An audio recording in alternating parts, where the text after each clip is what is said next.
Economic Affairs under the Futures and Foresight Program. And what we do at the IEA, we are basically a public policy think tank that carries out research and uses the insights generated and the evidence generated to inform public policy debates and dialogues. So one of the conversation we are having today is largely on the education sector, and as we proceed, we will get the gist of it. So before I proceed, I'll just want to give a few housekeeping. So like I've previously indicated, we will request that all our cameras are off and our microphones are on mute, just to allow us focus more on the presenters, and also to avoid any distractions from as people are joining in. So today's conversation is about Kenya's education system and the education sector. And what we want to discuss is just to try to understand what really is Kenya's education problem.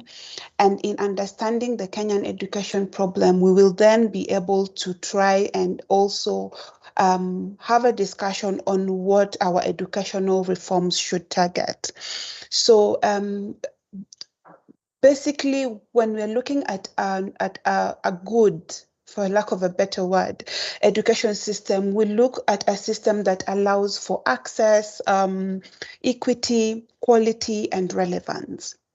And as we're looking for a system that looks at all these four things, we also try to look at a system that bases all the four that I've mentioned on availability of educational resources, and also on how the available resources will be managed. So we're also looking at the efficiency in managing the educational reforms and in managing the educational resources. So that said, we want to discuss reforms. We want to discuss educational reforms and linking it to Kenya's education problem. So reforms are very necessary. Why do we feel reforms are very necessary? Because one, reforms give us as a country an opportunity to revisit, revise, and to carry out appraisals on existing frameworks and policies. And so within the education sector, we carry out reforms to allow us align our education system to our current needs, and also to see the gaps within the curriculum. And then and that then presents an opportunity where, as a country, we have carried out curriculum reforms periodically. So that said, since independence, Kenya has experienced educational reforms.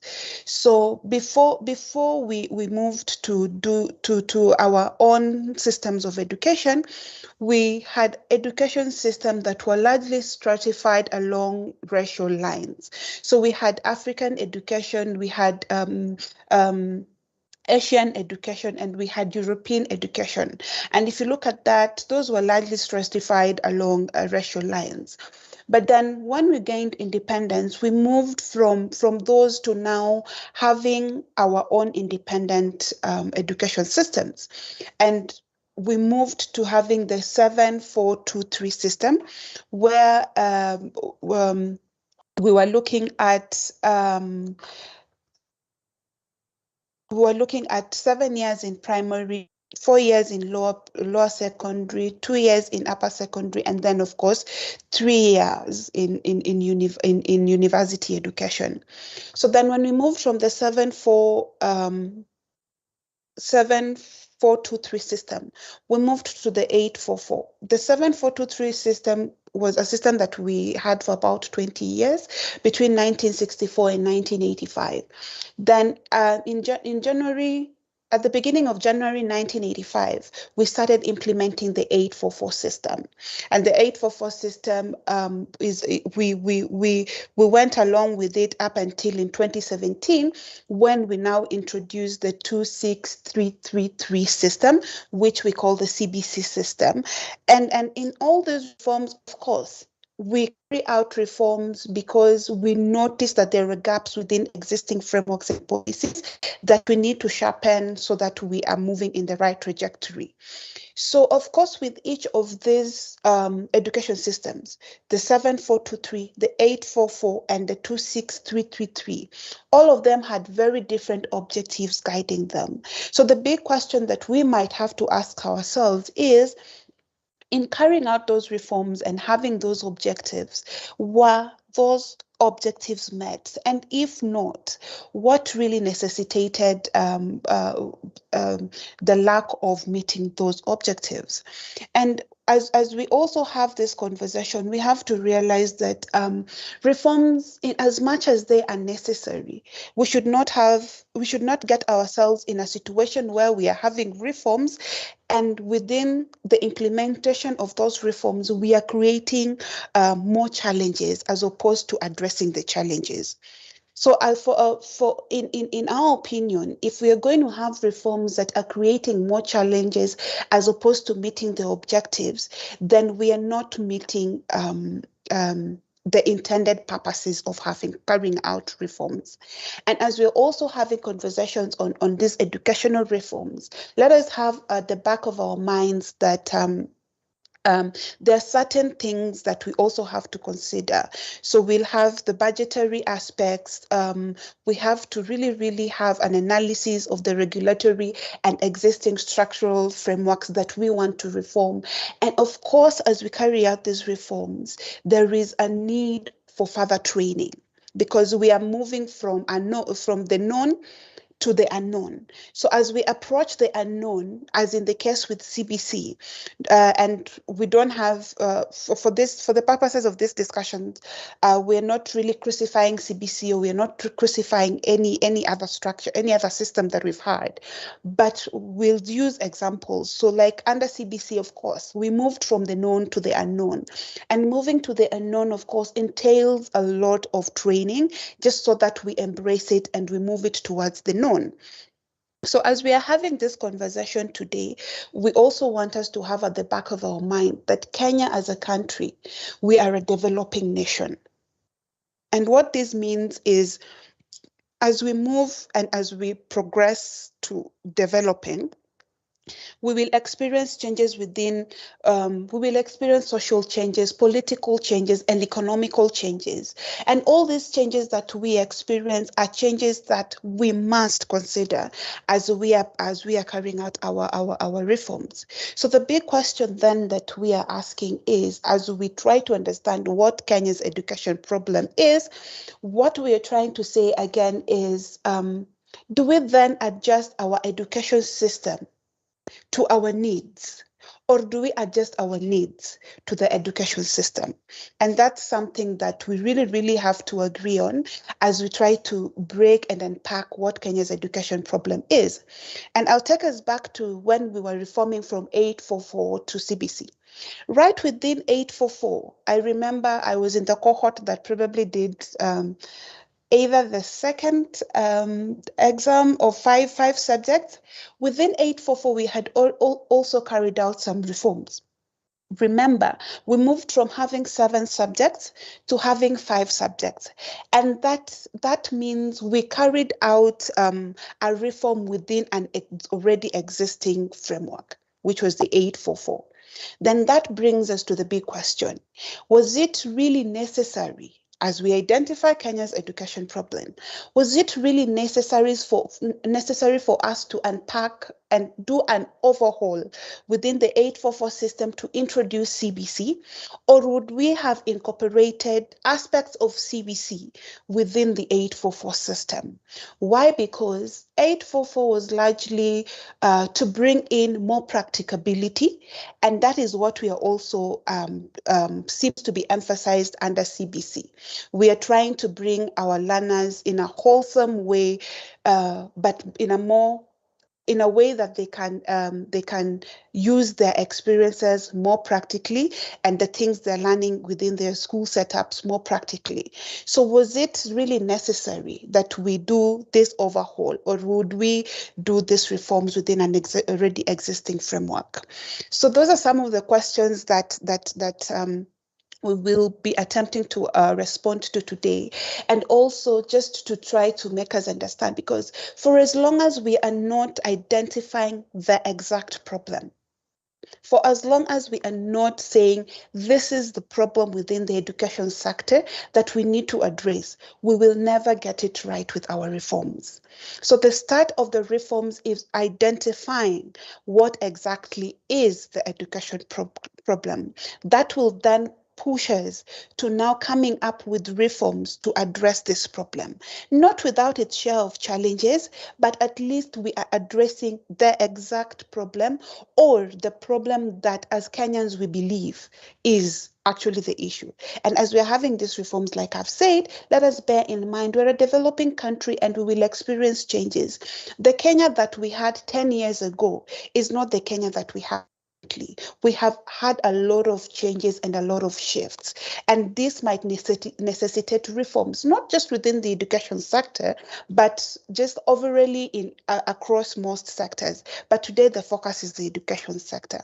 So to help us understand the Kenya's education problem and what our education reforms should target, I have a panel of experts who will give us insights and their views and perceptions about what they think is Kenya's education problem and what our educational reforms should target. So we have Dr. Sheila Wamahiu, who is the director of Jaslika Consulting and Jaslika Holdings Limited, and she is also the CEO of Jaslika Foundation. With her, we also have Professor Laban Airo. Professor Laban is a professor of research methods and statistics, and he is currently the Vice Chancellor at Daystar University.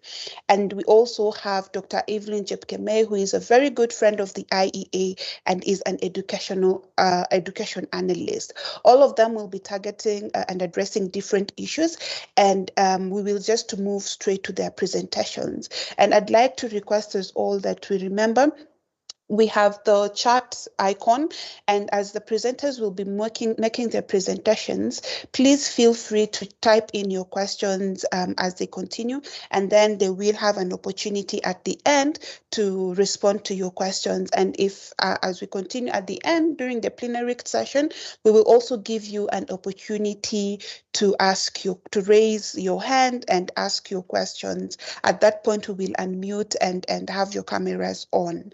So without further ado, I'd like to welcome Dr. Sheila Wamahiu, who will have 15 minutes to make her presentation and just take us through Kenya's educational reforms journey and just give us her insights on that. So Dr. Sheila, karibu sana, you have 15 minutes. Thank you so much.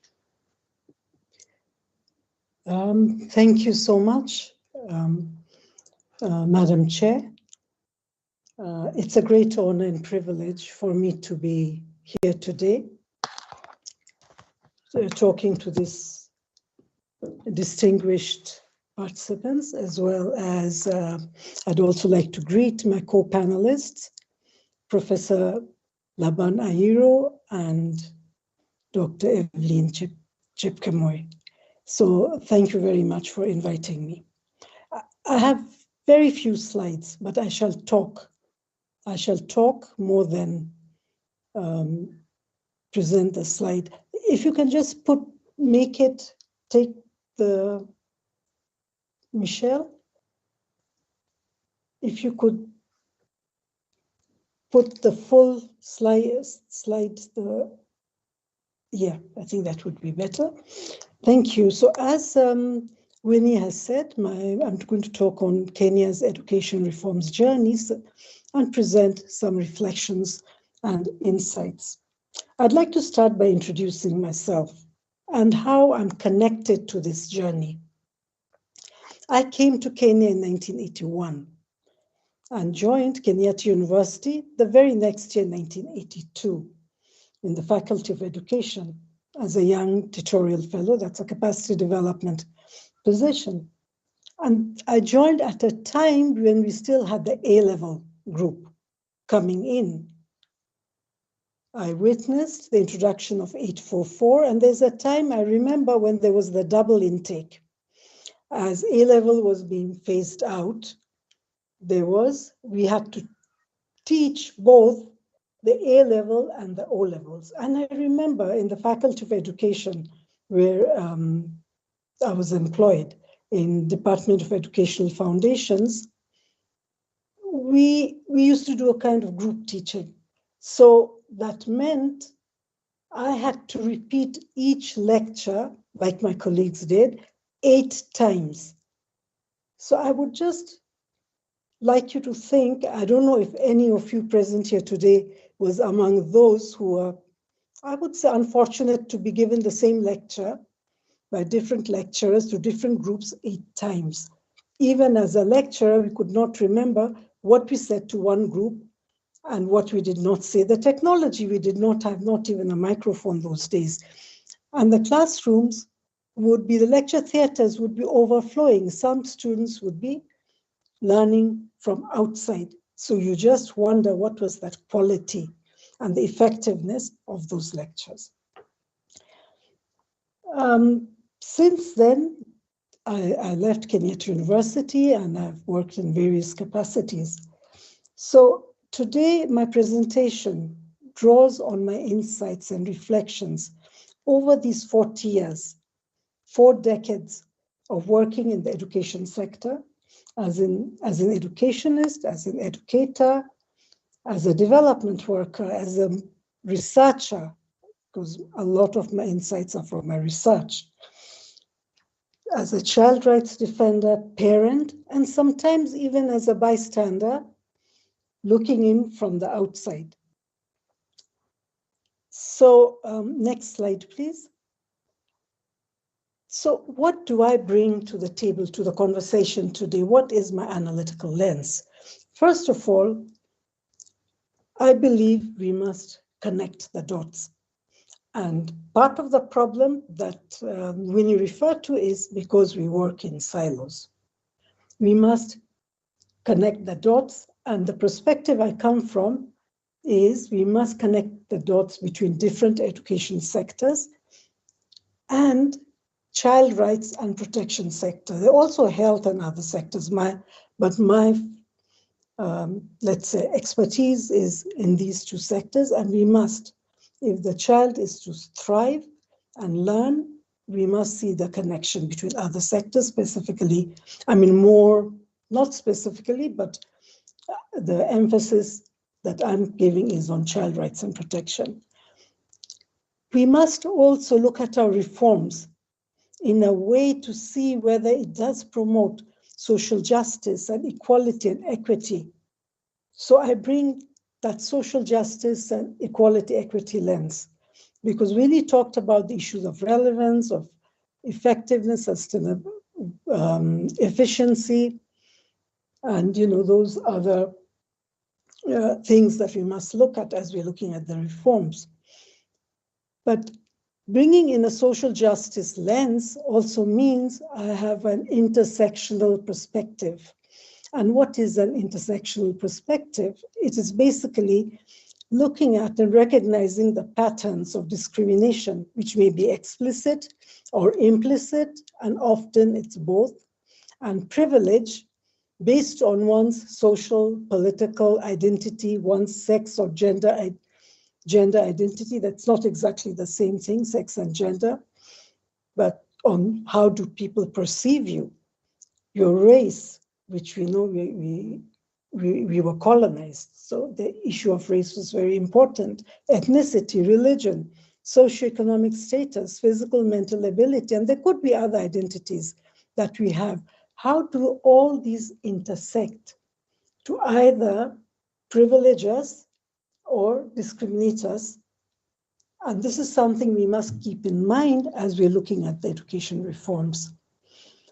And this social justice intersectional perspective then leads me on to a focus on children in adversity. Do the reforms really reach children in adversity? And the other tensions that arise, which we will mention, I may not have the time to talk about it, about all that, but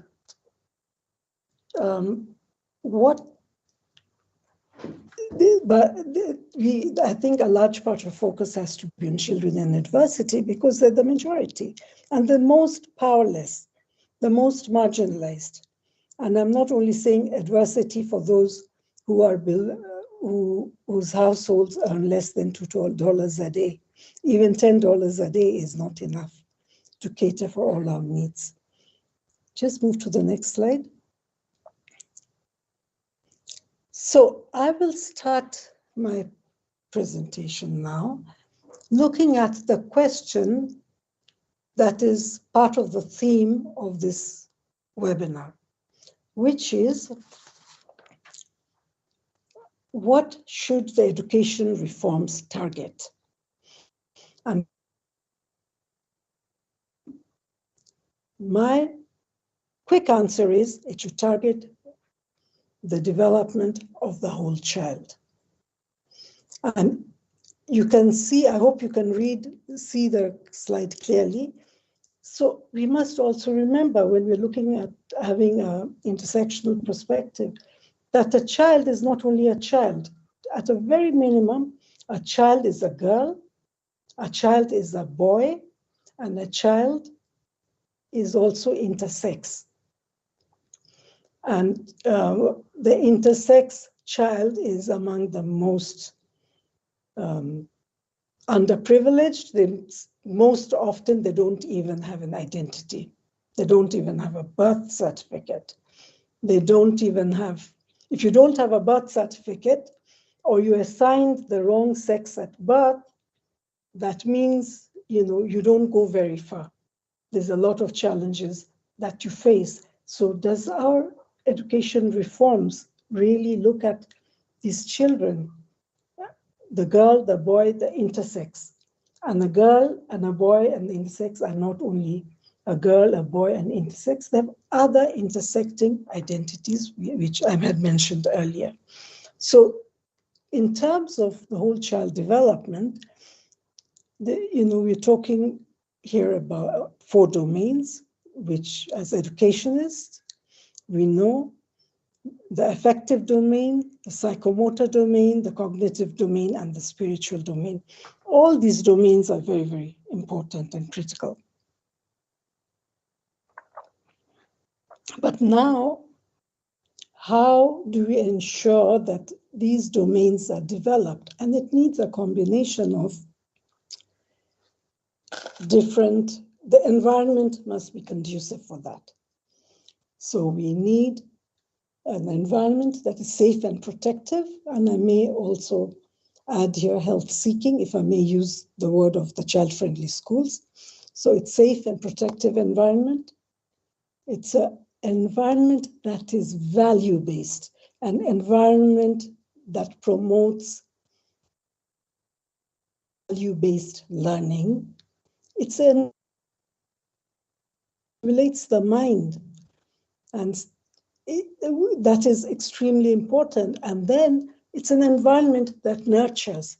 So one-off interventions don't work because it has to be a continuous process with the environment, with the child learning and thriving and growing up in an environment that focuses on all these aspects. You have the school, of course, the school, when we're talking about the school, both the school and the community must provide for all these aspects. Because the school is embedded in a community, and the community, you have the household, the family, and so on, and other social institutions. And then, of course, you have the national policy level. I could have gone on to the international level, but for the purposes of this talk, I've just left it there. So there is it's not a unilinear kind of interaction. This interaction can also be very messy. And we know part of the problem that we have is the big disconnect between these different levels. the community and the school in particular, which the CBC is trying to address. So that is the framework. This is the whole child development that we must focus on if we are going to get anywhere. And I love something that is there in the basic education curriculum framework. One small line, which I think is very, very, and I was going to end with it, but let me just say it now, which is, it is a learner who does the right thing because it is the right thing to do. And I'm emphasizing it now because of the issue of the values. A learner who is ethical, that's one of the guiding principles in the CBC. But I've gone too much forward. Let me pause here and go back to history now. The next slide. So when we got independence, as Winnie mentioned, the colonial education system was racialized. It was racially segregated. We had a form of apartheid in Kenya. So race was the basis for the provision of education. Your racial identity determined what kind of education you would get. I'm not sure if people can see the slide, but anyway, I will just read it. Yes, we can. Oh, okay. So if we just take a quick look, in 1963, what was the situation? And this is taken from the Kenya Triennial Survey of 1961 to 1963, these statistics. So you had, of course, the European education. The Europeans had the best education system, as Winnie mentioned, and I'm sure all of you know. And here you find at the primary level, you have the almost 75% of the European children were in school. True, the numbers were not big. The eligible children were 8,900. The school-going age children were just 8,900. But out of this, 75% were in school. And importantly, schooling was compulsory for European children, both girls and boys, since the early 1940s. That is way before our independence.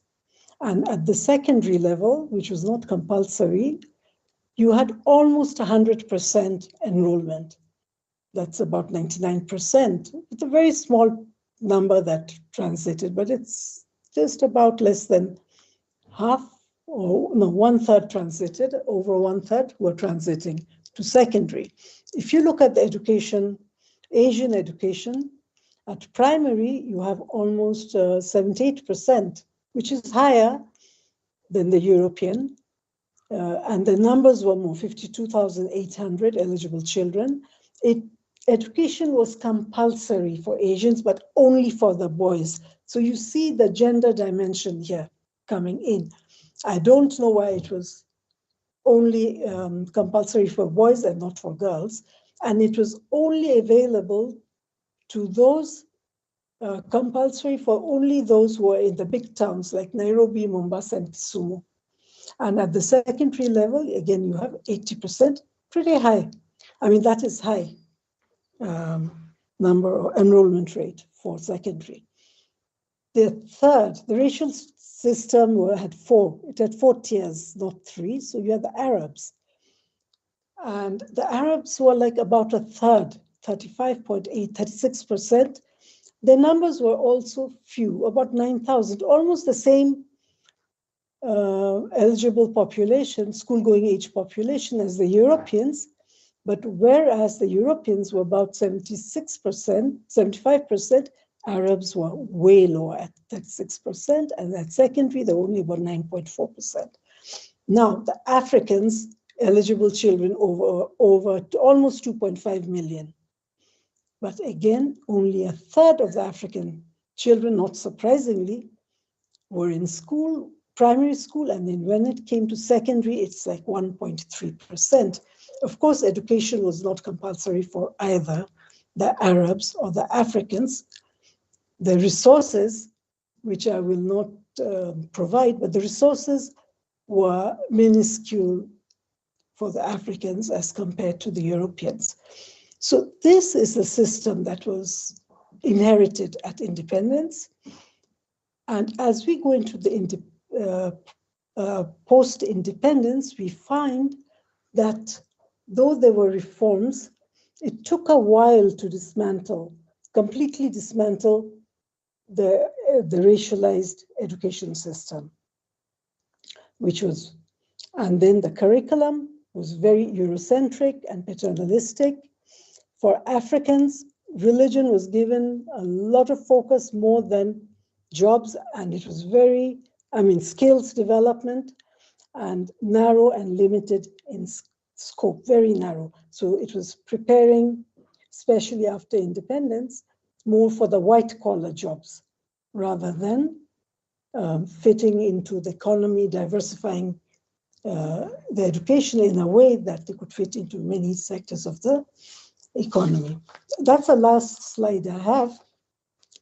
But I would like to now talk a little bit about the post-independence period, which I've already mentioned, about preparation for the white-collar jobs. Dr. Shile? Yes? Would you be able to do that in 3 minutes? Oops. Yeah, thank you. Okay, I'll really go for very fast. So I will not repeat what I've said, apart from saying that I come from Pakistan. And before I came to Kenya, I'm just giving an example, I knew the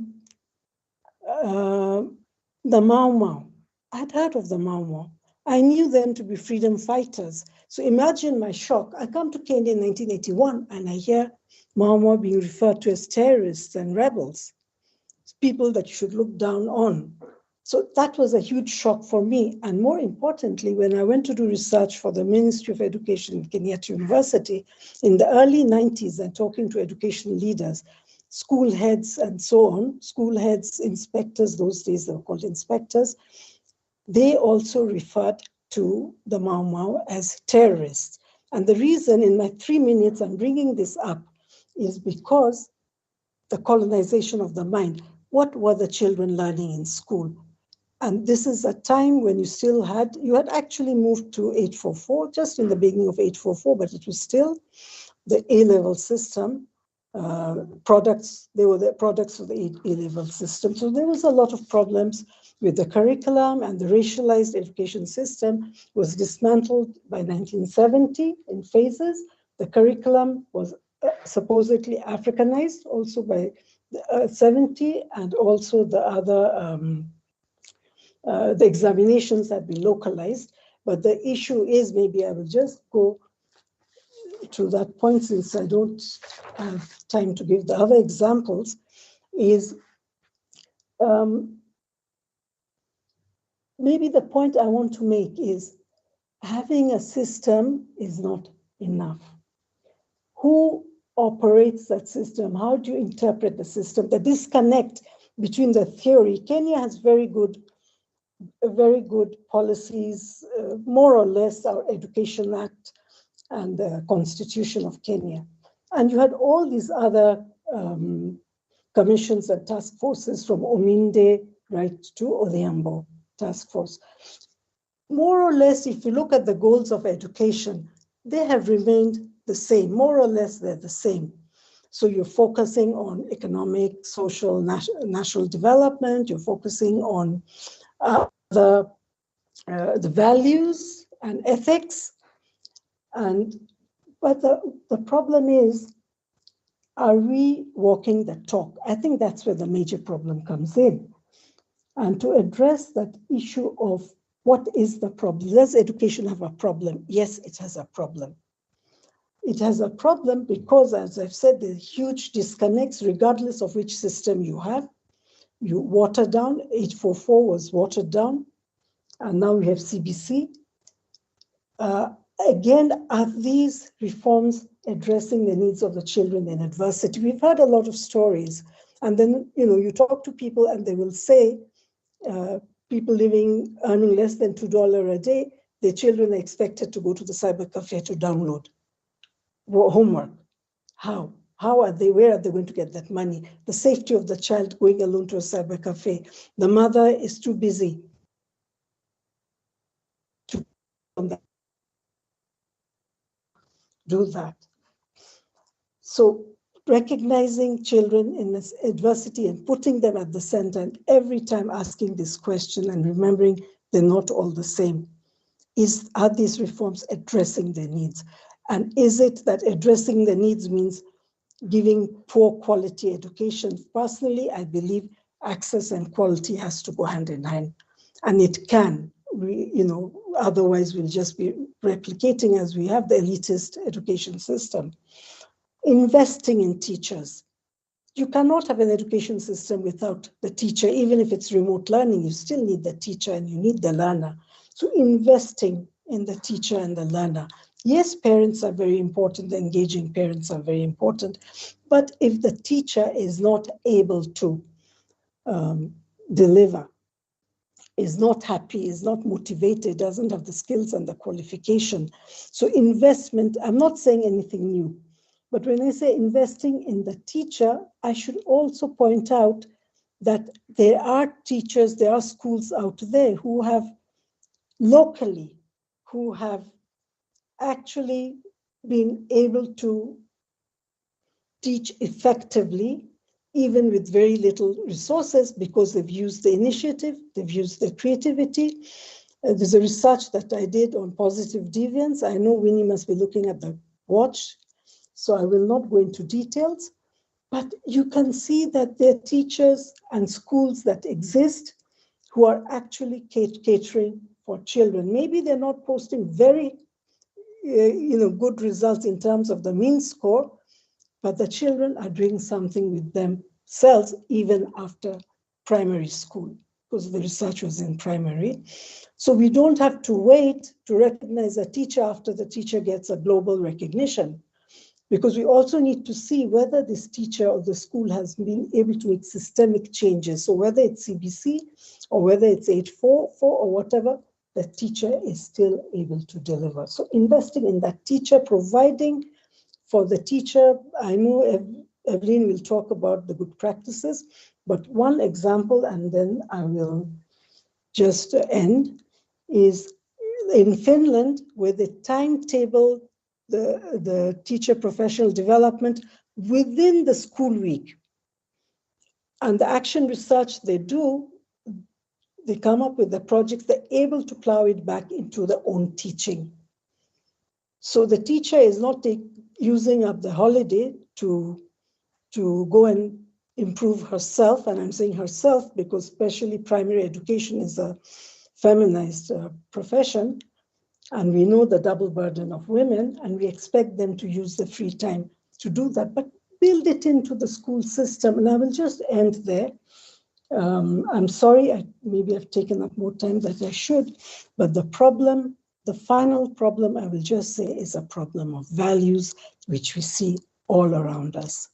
So I'll end with that statement again from the curriculum framework.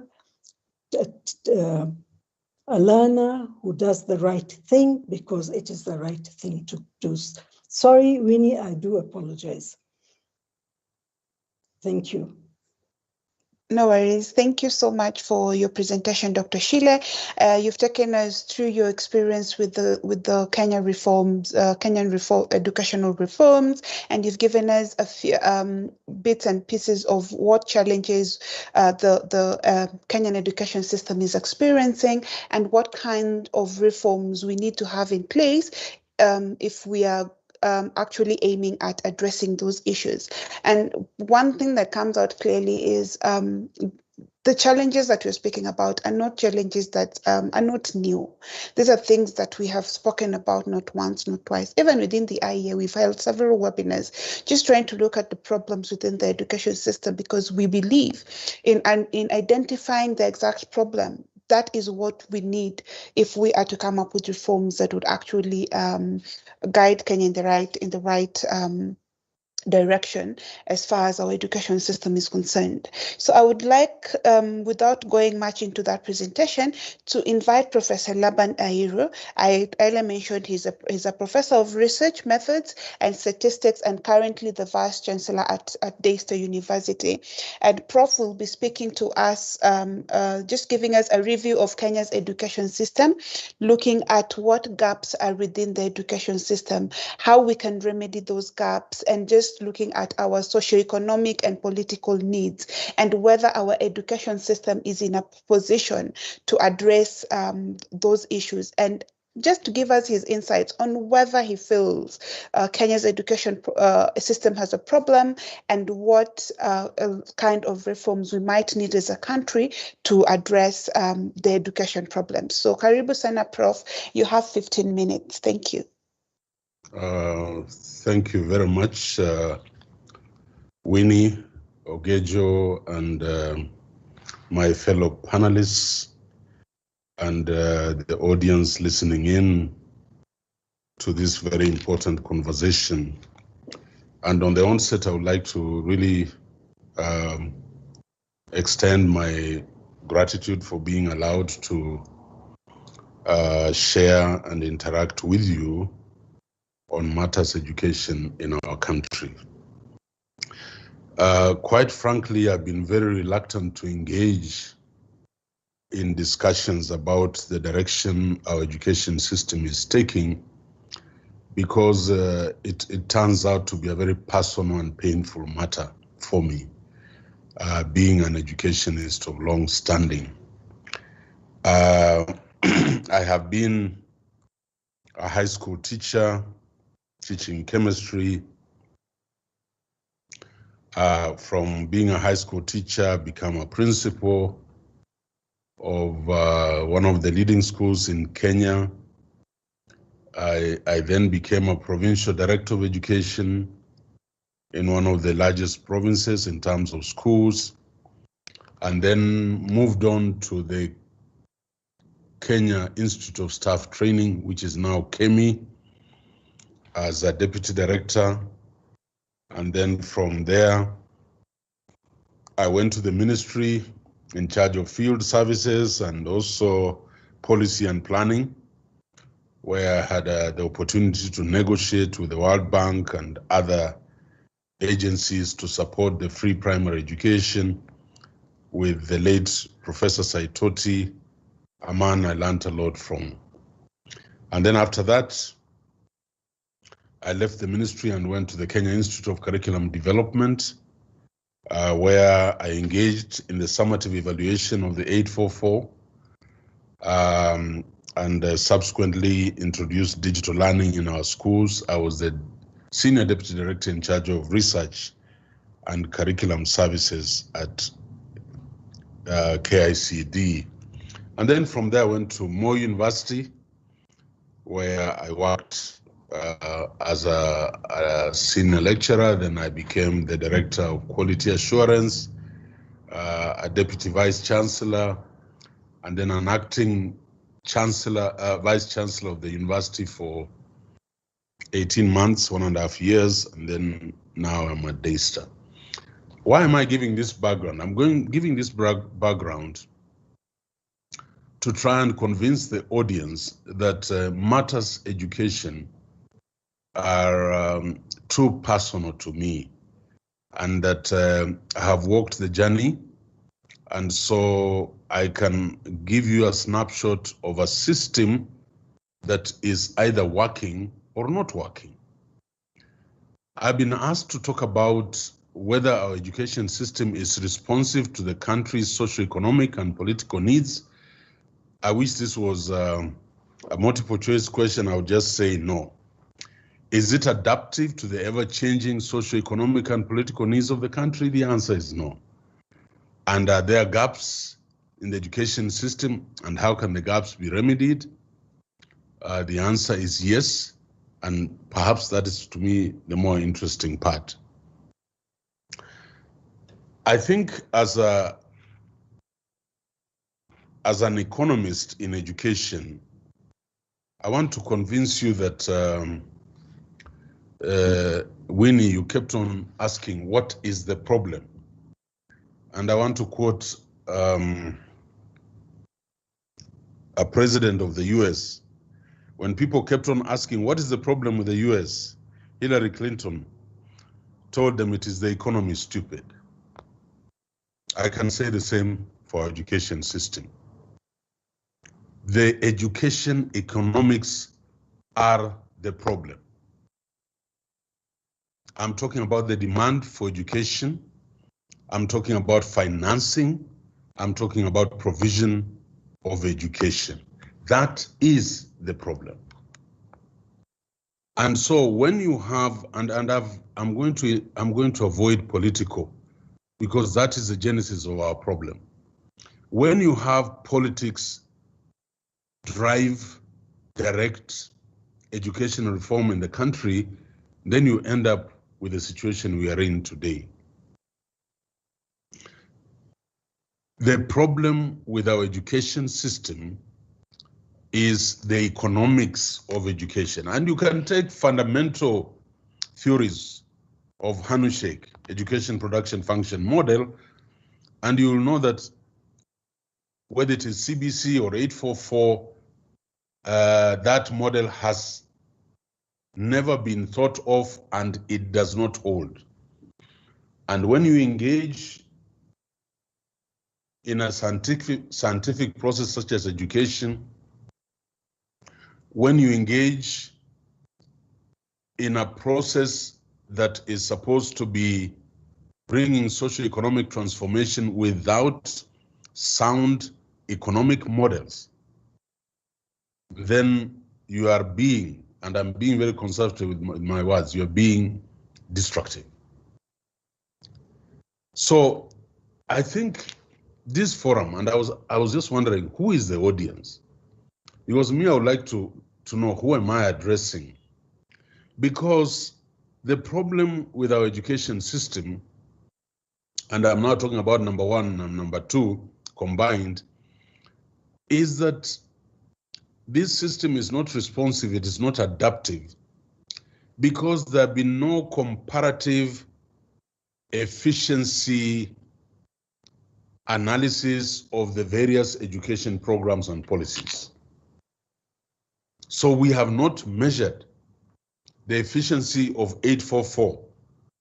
We have not measured the efficiency of CBC. There is no comparative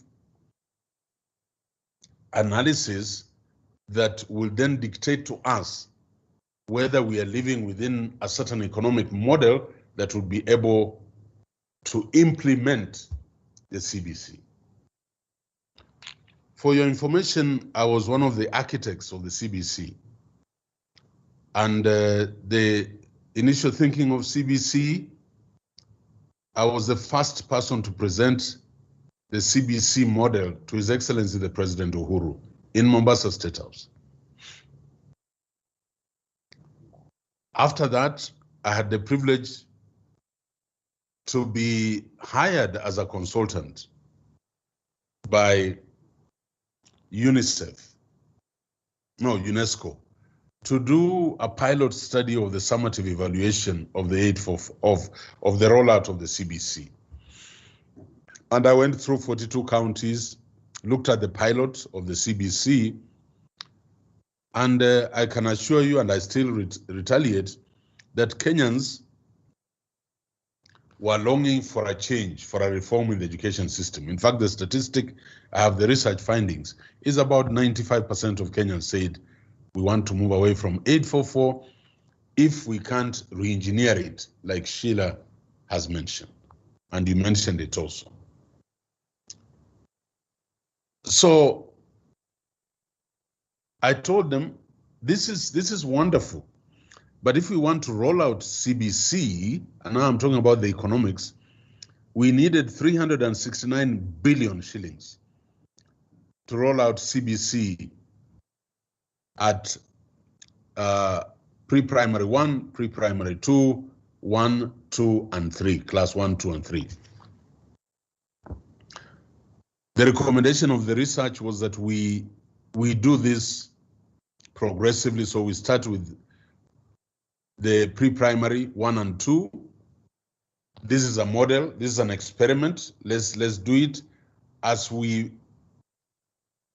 expand the infrastructure and build the capacity of the teachers. This is economics.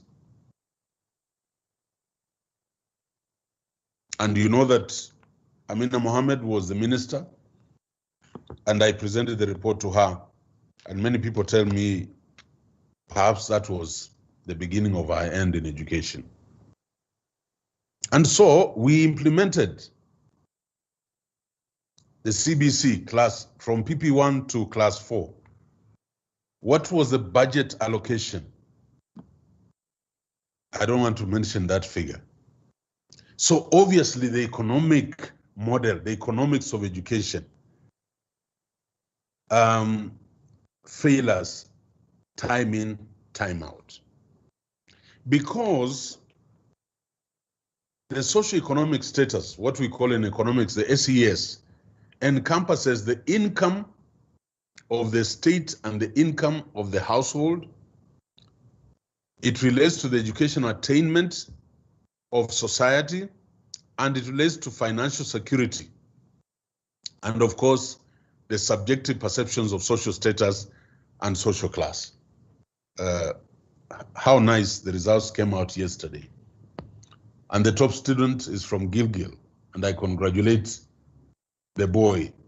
But look at the schools that gave us the top students. Yeah, these are the subjective perceptions of our social status as a country. So do you want an education system that does not live and is prepared to die for equity across the country?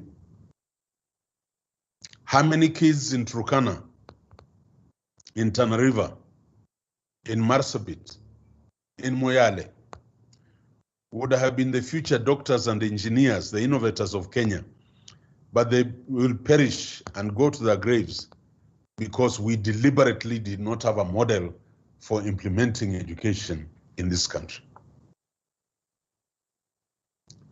So I want to push the argument that until we do a comparative analysis of the efficiency of the various educational models, programs, and policies, and then subject them to a viable economic model before we rush, before the politicians push us to implement, we will end up with this. CBC is innovative. CBC will make us walk into the 21st century. But if we are doing something that is amorphous, that is neither CBC nor 844, then we are putting this country into peril. I don't want to say what is the relationship between education and economic growth. I don't want to argue what is the social purpose of education.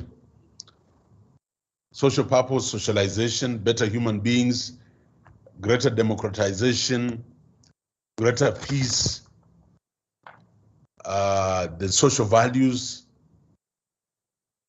On economic growth, education, we know research tells us 10% increase in secondary education leads to 1.5% increase in income growth, and at tertiary university, it gives us a lift of 0.9% economic growth. So that it can't be, the value of education can't be argued against. And I was just wondering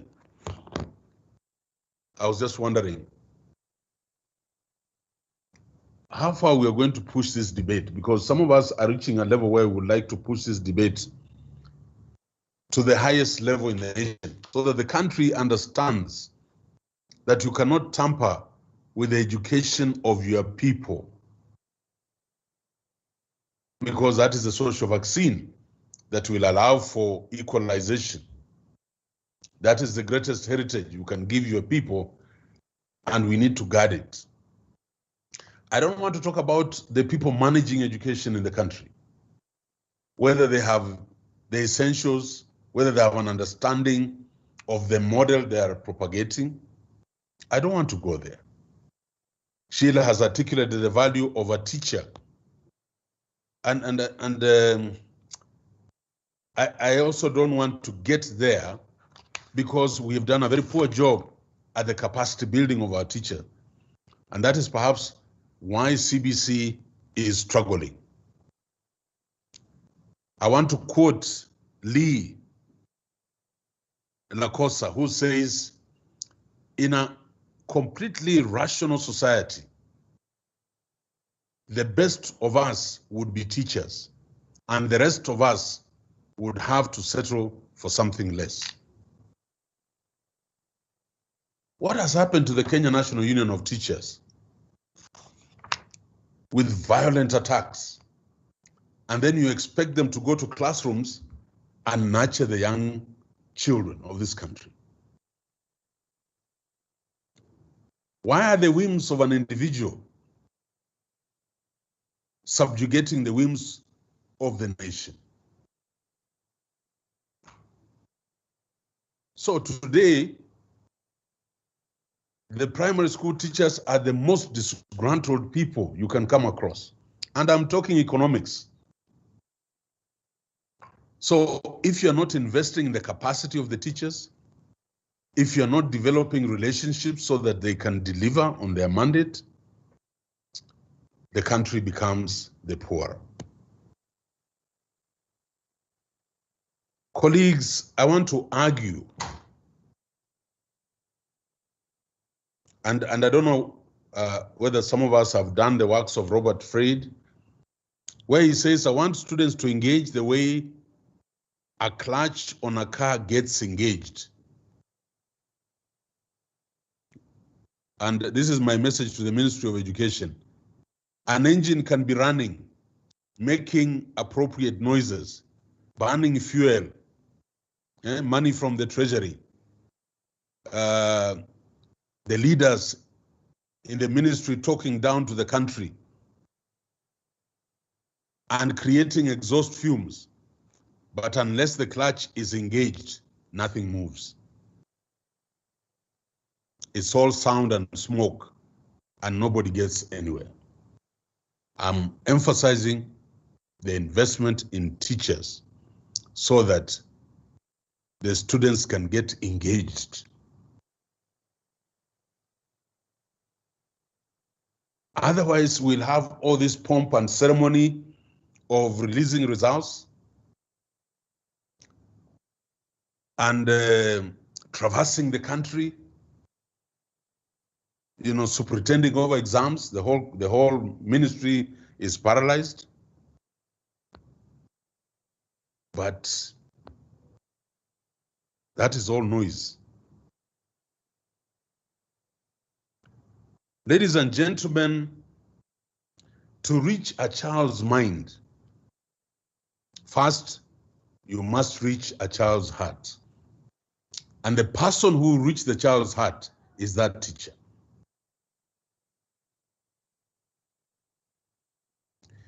And that is a measure of an education system.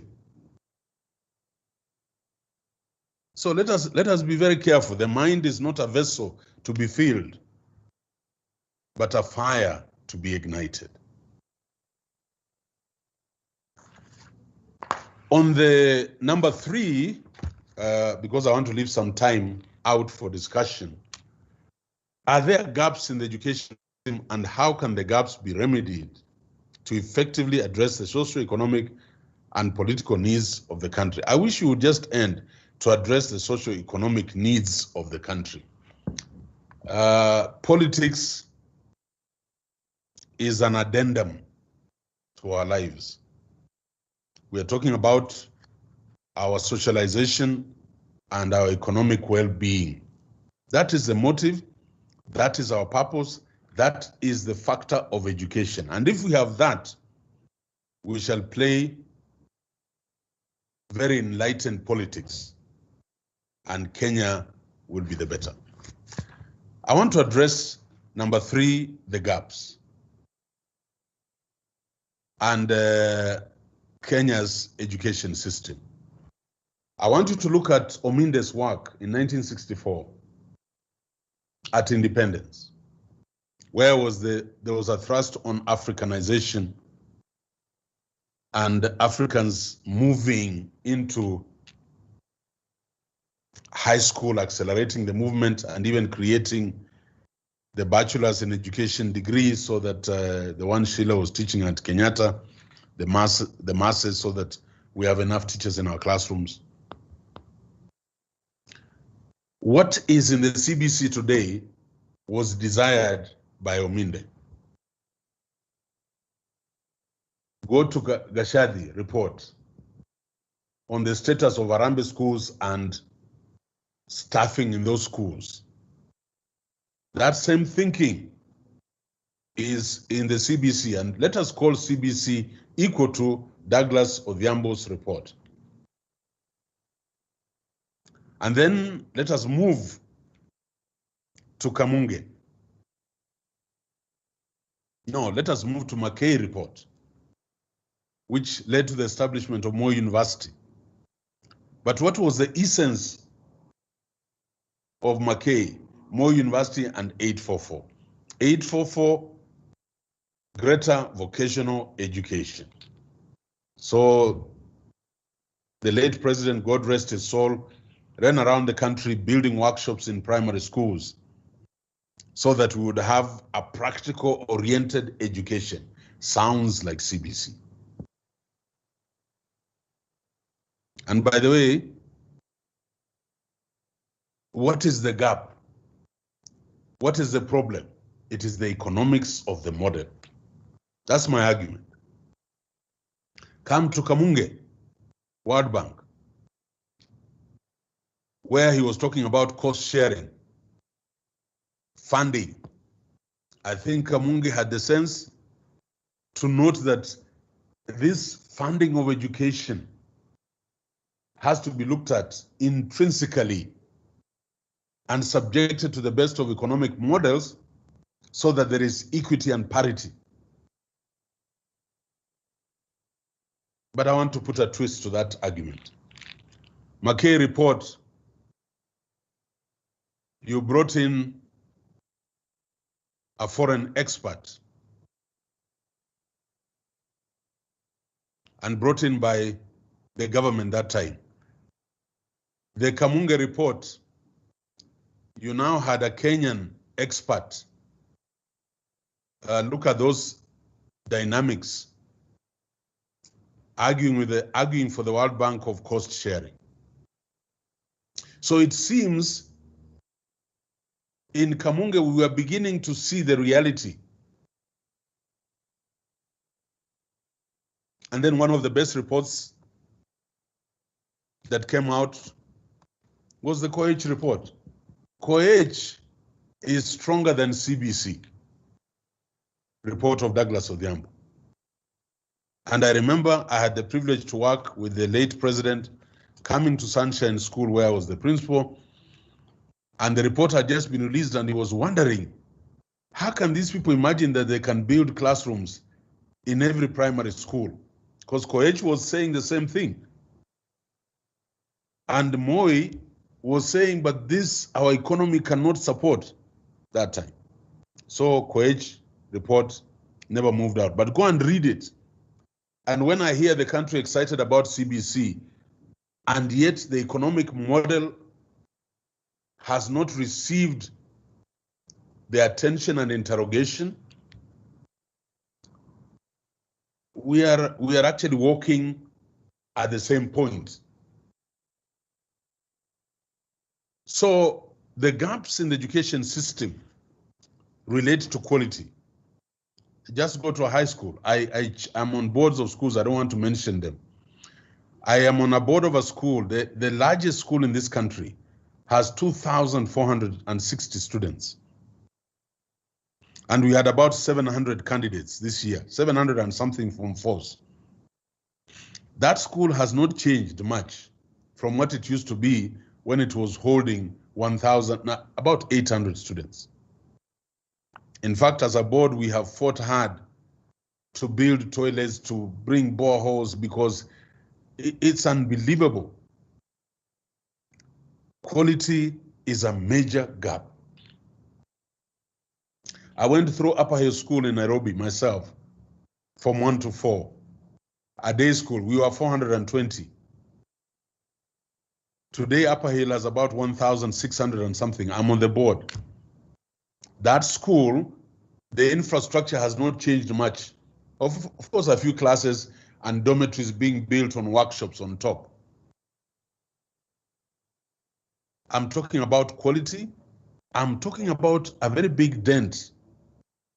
We are impeding the socialization of our children. Those boys or those girls, I don't know how they live. Some schools have triple deckers. There's no movement in the dormitories, and no wonder there's so much pressure around our schools. If you look at the current setting in primary schools, a noble project of introducing ICT, but the numbers and the supply of the gadgets doesn't align itself to quality. So that's a major gap. A second major gap is the capacity of our teachers. And even beyond capacity, disillusionment of our teachers. They are very disillusioned. And somebody has got to begin to respect the teachers and value them so that they can deliver on the education agenda. The biggest gap is also this 100% transition to high schools. I don't know whether we are really fair to this country. So my local school is called Lumino Secondary School. Everybody has been taken there. The number of TSC teachers has not increased. The facilities are the same. And when the results will come, maybe our best candidate will have a C+. The rest of those candidates will go back to my village and they'll be misguided that they're educated. And yet, my governor in Kakamega County, we have built many youth polytechnics, well equipped, but they're empty because we are transiting kids to secondary schools. What economic model is this? When the deputy president was in education, he led the crusade of a TTI in every county, state of the art. I've visited them. In my county, Shamberere, you get the best of the latest computers and software. There are no enrollments. Those are the gaps I am talking about. We have gaps in university. I've had a privilege to be in a public university and a private university now. The difference is unbelievable. In Daystar, internet connectivity is in every part of Daystar. Even at main campus with 300 acres, anywhere I go, I am connected. In one of the largest public universities, internet connectivity is in spots. And the numbers are overwhelming. The labs are not there. And I'm talking about situations I'm not imagining, I've seen them. So the quality aspect runs from early childhood development right up to our universities. Winnie, I rest my case. Thank you. Thank you so much, Prof, for your insights and for articulating Kenya's just taking us through the review of Kenya's education system and the insights you have given, which are very, very refreshing. And like you said, having the educational conversation sometimes can get pretty emotional. And for someone like you who's been in this sector for the longest, I mean, the insights you're giving are things that we actually need to sit down and internalize. And the big thing is that you actually problem that we are not facing directly. We are going round in circles without really looking at what exactly the problem is. And you have tried to bring out aspects within the education sector that need to be addressed if we are to move in the right direction. So I do not want to take much of time again, just going through your presentation, but just to remind our audience that please make use of the chat box. I can see questions are already coming in. Just send in your questions on the text on the chat box, and the panelists will have a look at it. And then during the plenary session, we will of course give an opportunity for you to ask your question verbally, or for those who would prefer to just type it in, please you can continue to be doing so.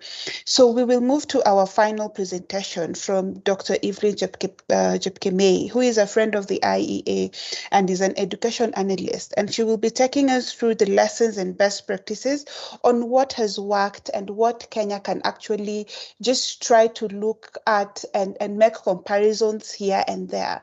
And also just looking at the reforms we have had. You see, but Prof is really saying we have not made a comparative analysis to see what changes really needed to take place based on the implementation of those reforms. So Dr. Evelyn will take us through the best practices, what Kenya can actually emulate from other areas that have undertaken educational reforms, and basing it again on the educational reform journey that Kenya has had. So Dr. Evelyn, karibu sana, you have 15 minutes. Thank you.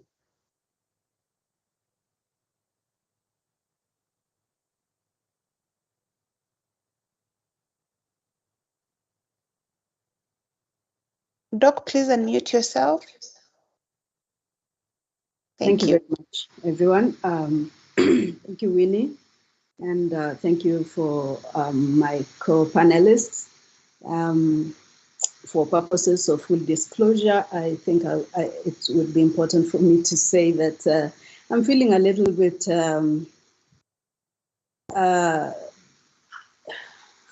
I don't know the word to use, but when your mentor and your former boss has spoken, sometimes it is not very easy to move forward. But I thank Professor Iro very much for actually talking about the issues that I wanted to talk to, and perhaps making my work very easy for me to be able to just glean the summary of perhaps what my colleague Sheila as well had mentioned, and kind of wrap up this discussion today. So what I'm going to focus on, because Professor Iro has mentioned a little bit about the reforms, I was going to focus on the COH report, but I think I will not do that right now because of time, but also because we have already mentioned the issues around the different education commissions that have worked within this education system. And I think I really would like to agree with Professor Iro that the challenge at the end of the day has to do with the economic model that we have for our education. And so in these few minutes that I have, I'd like to very quickly go through what we would do to be able to actually succeed in reforming our education. And so without much ado, let's go to the second slide, please. And so the argument I am making is that making changes in education system is part and parcel of actually the idea that we need to continually improve our education system. That as societal needs are dynamic, and you heard Sheila mention that when she came to Kenya 40 years ago, Professor has mentioned about when he was in school at Upper Hill, we always want things to change for the better. And so the way in which we do that in education across the world is that we do it through education reform. And if you look at the word reform, it actually goes to tell you what it means, that education is already formed, but reforming means forming it anew, forming it afresh, with a view to changing how we look at our education and with a view to making it better and making it more responsive to the needs of our society. And so when we make or when we undertake education reforms, what is most important for us to think about is what are the benefits? What actually are we improving? So that we are not just changing because we have a new president and therefore, he wants to tinker with education and make every family feel their weight, but that we have actually identified very specific things that we would like to improve within our education system. And these improvements, as Laban has said, should be able to focus on the well-being of the society in general. And I think Sheila also mentioned value systems, the value education, the democratic space. Those are intangible things that should actually accrue from a good education system. And then, of course, we have health, and Professor Iro has given us statistics on how the impact of a good education does impact health at the household level, and also wealth, the financial freedom that families would have as a result of educating, their family members, whether they be children or whether, it is through adult education. And so when we undertake education reform, some of the things that we must include, or at least we must be able to examine, have to do with pedagogy. The mode of engagement in the classroom, how the teacher and the student are engaging in the classroom. And I'd like to mention something here that has already been mentioned by my co-panelists, that, through the process of pedagogy, the learner is able to then not just acquire the knowledge, but also appreciate that knowledge and be able to use it to develop a specific skill. And it depends on how that content is actually delivered. When you have a demotivated teaching force, there is likely very little learning that would take place in class. In fact, I would want to even argue that when you have a demotivated force, teaching force like the one we have in Kenya right now today, because of the kind of frustrations that teachers have gone through, what students learn from their teachers is aggression.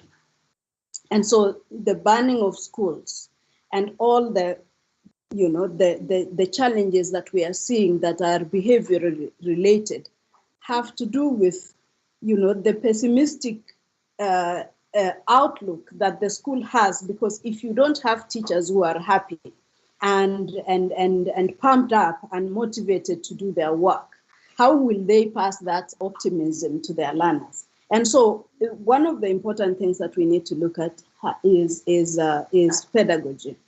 The other thing is the mode of function. And I keep asking myself so many times, do we have to keep on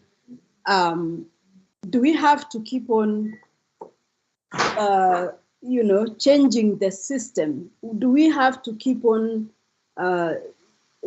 breaking it into different segments and different groups like first we have 762 and whatever. Why are we segmenting the education system if we don't have the resources that are required for that particular system?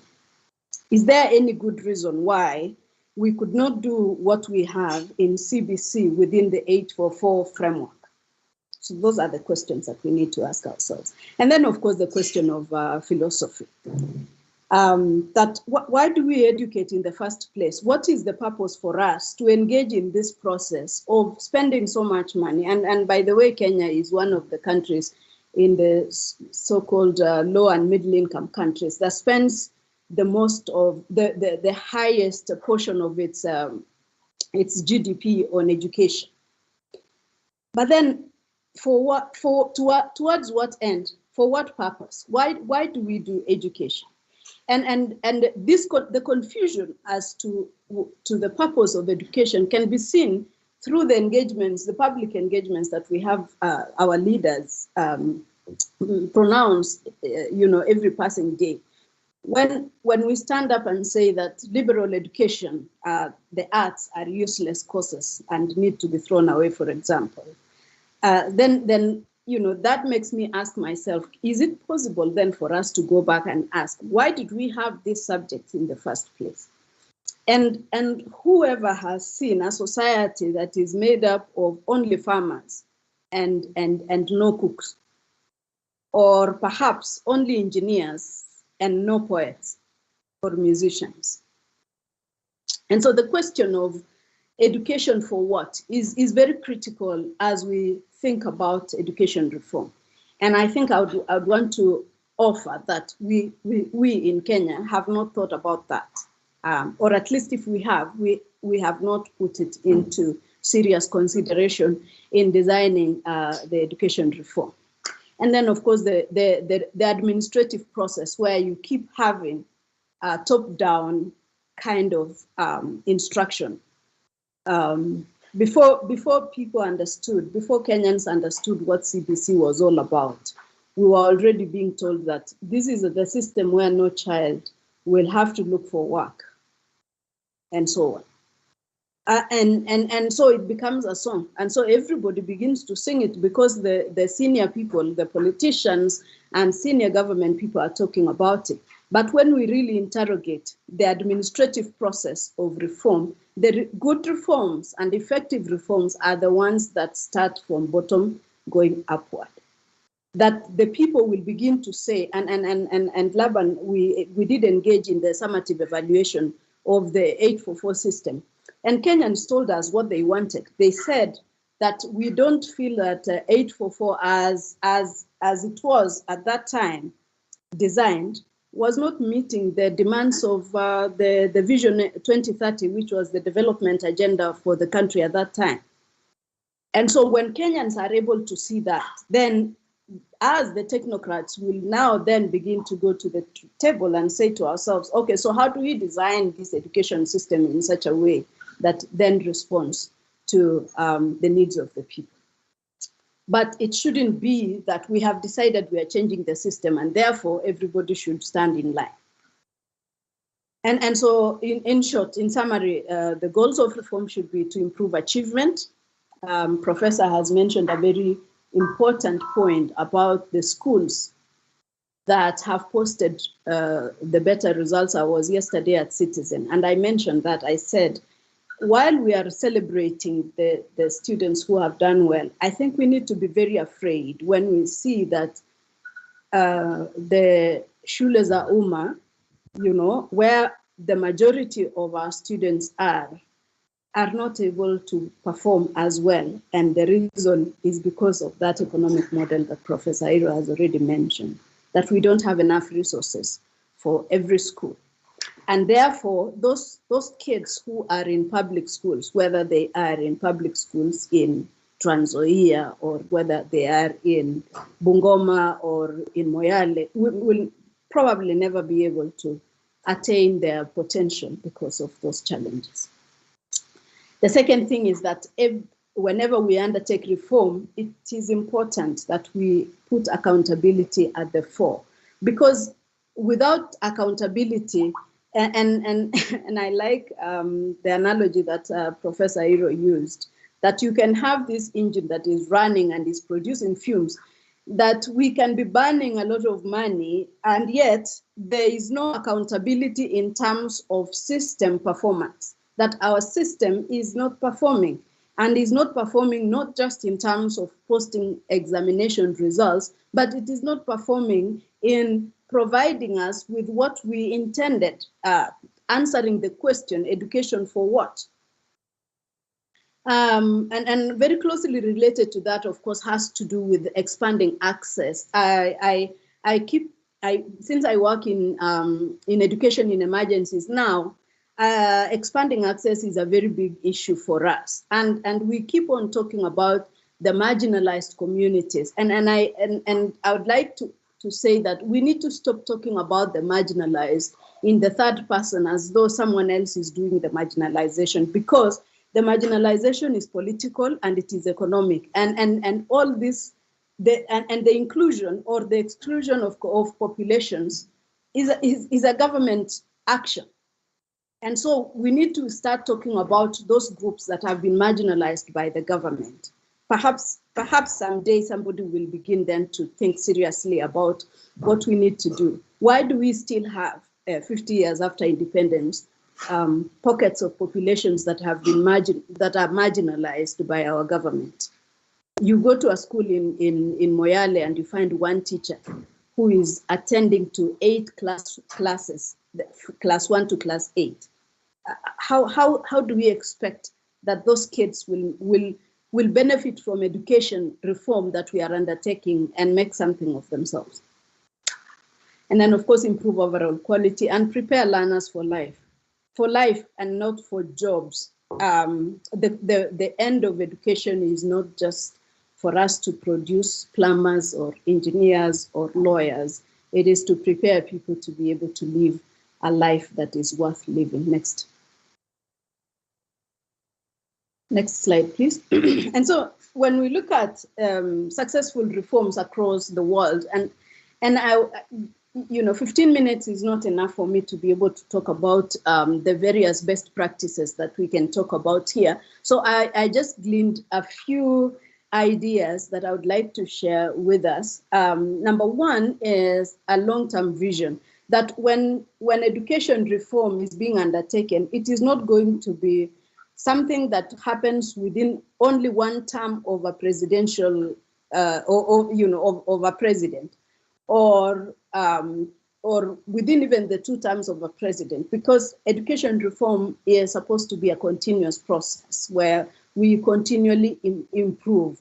And so this long-term vision has to be a palpable conviction about the centrality of education to the aspirations of that society, of our society, to be able to raise people from poverty, to achieve greater equality, to develop better democratic space and governance for people, and develop a well-functioning multicultural society, and certainly create a thriving economy by growing a good number of jobs. And you can see examples of that if you look at the education system in China, in the province of Alberta in Canada, and also in Singapore.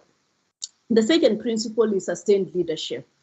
By the way, all these things that we are talking about will stand or fall on the shoulders of leadership.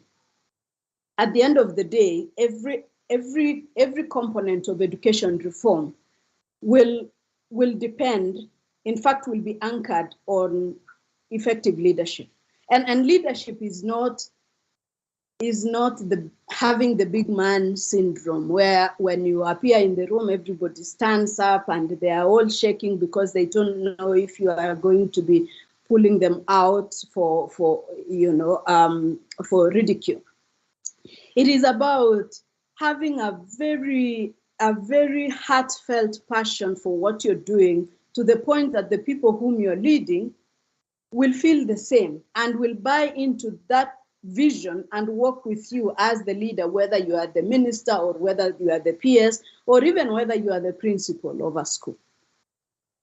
The third one has to do with the ambitious standards, that even as we reform our education, the question of education rigor or academic rigor should remain at the forefront of all of us. That by reforming our education, we are not trying to make it watered down, but instead that we actually will ensure that through the changes, we ensure that we retain that integrity of our system, that our system will be able to compete with other superior systems around the world. That even when we change the curriculum, then the new curriculums will not water down the academic integrity of our education system. And then, of course, the Commitment to equity, I think I've already mentioned that. High quality teachers and school leaders. I don't want to belabor that. Professor Iro has already talked about it, and the role of KNUT, for example, in mediating this process of reform and eventually them being ignored and put on the side. You ask yourself so many questions as someone who is observing and someone who is part of the system. And then, of course, intelligent accountability, that we shouldn't be struggling with these top-down managerial processes. Instead, we should actually be having professional discussions around innovations and what works and what doesn't work. The fact that one person has worked for 50 years and therefore is at the helm of the Ministry of Education does not mean they have all the answers for us. And so they need to be able to listen to other people as well who have experiences as well and have ideas of what can work and what may not be able to work. Effective use of resources, definitely. Prof has already mentioned the project of DLP that was very heavy investment, but when you look at its use, there is no return on investment. And then, of course, student motivation and engagement. It's kind of interesting for me that in Kenya, we have actually never engaged the students in the process of reform. Nobody thinks that students have something to say in being part of, ideas of how we can engineer our education system.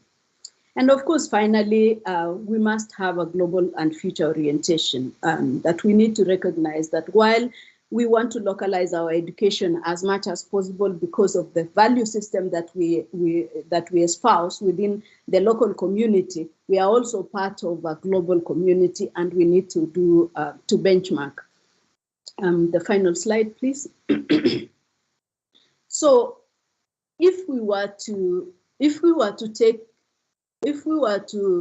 relook at CBC anew, obviously, I think from the panelists that have already discussed, what we are saying is that CBC is the idea of education that imbues learners with the ability to use the skills that they learn is very attractive to all of us. However, we are also saying that we do have a big problem, and that this process of CBC is going into the ditch. And so how do we go about then saving ourselves from getting into the ditch if we are not already there? Number one is that we need to audit the existing reforms and look at the areas of weakness and find ways to be able to strengthen those areas. We need to define our education philosophy so that it is very, very clear to every one of us, and that politicians will not be jumping at us and telling us how some of the courses are useless and need to be thrown out, and that the art subjects are useless, and that we only want engineering and those kinds of things. We want to appreciate that every discipline is critical to the development of this country. Accountability to the Kenyan people, that when we undertake a program like Pride or Tusome or DLP, that Kenyans will know how much did it cost, what is the return on investment? Is it something that is worth pursuing? What can we be able to borrow from some of these interventions that we have put in place? And then importantly, seek advice from teachers, students, and parents, as well as educators like ourselves. I think all of us that have a stake in education have something to contribute. And finally, have the courage to change that which is not working. Thank you very much.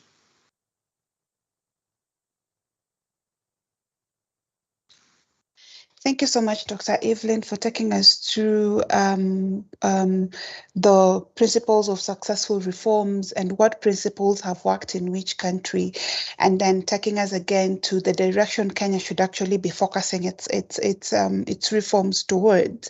And what comes out clearly is, yes, there exist gaps that within the Kenyan education system that would necessitate reforms, but if we are not very, very deliberate deliberate about the exact problem that we need to respond to as a country, then we will continuously have reforms that do not meet their objectives and their visions. So in coming up with reforms as a country, we really have to relook our education system and make a decision which direction we want our education to take, and that is the direction our reforms should also target. So without going too much into this, I'd like us to go to the Q&A session. We should have been done by now, but we will just spare a few more minutes just to have our panelists respond to a few questions that we have, that our attendees have. We already have a few questions on our chat box, largely to Professor Airo. So before I read out the questions, I would like to open up to anybody who would want to be unmuted and raise their question to the panel. So my colleague Leo had earlier indicated that he had a few questions that he would have loved for Professor Airo and probably the other panelists to address. So I'd like to open up this for Leo. Leo, are you there? Yes.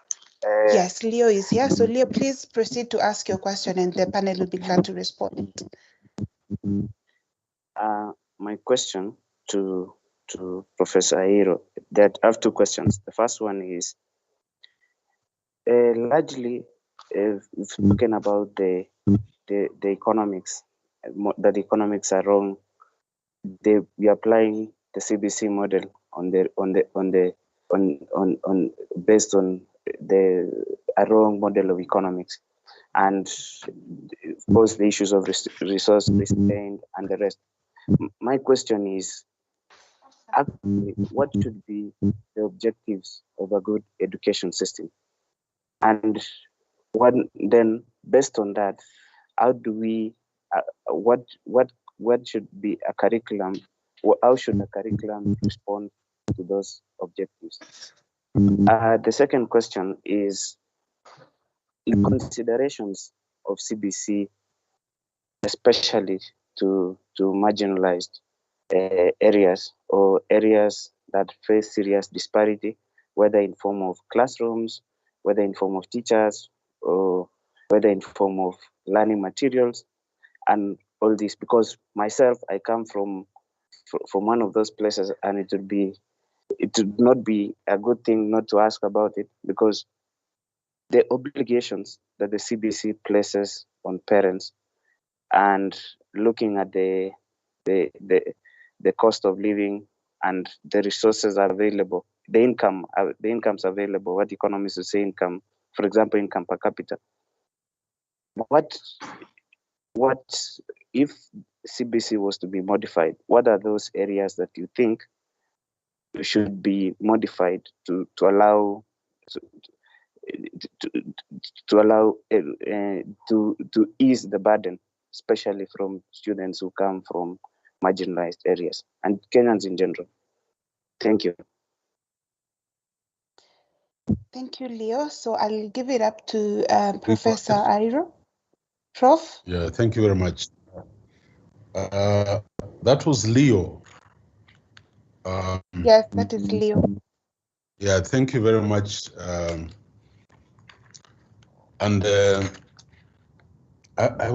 don't know how to say it, but what we should be asking ourselves is, why are we reforming an education system? And I think Dr. Jeb Kemei intimated to that.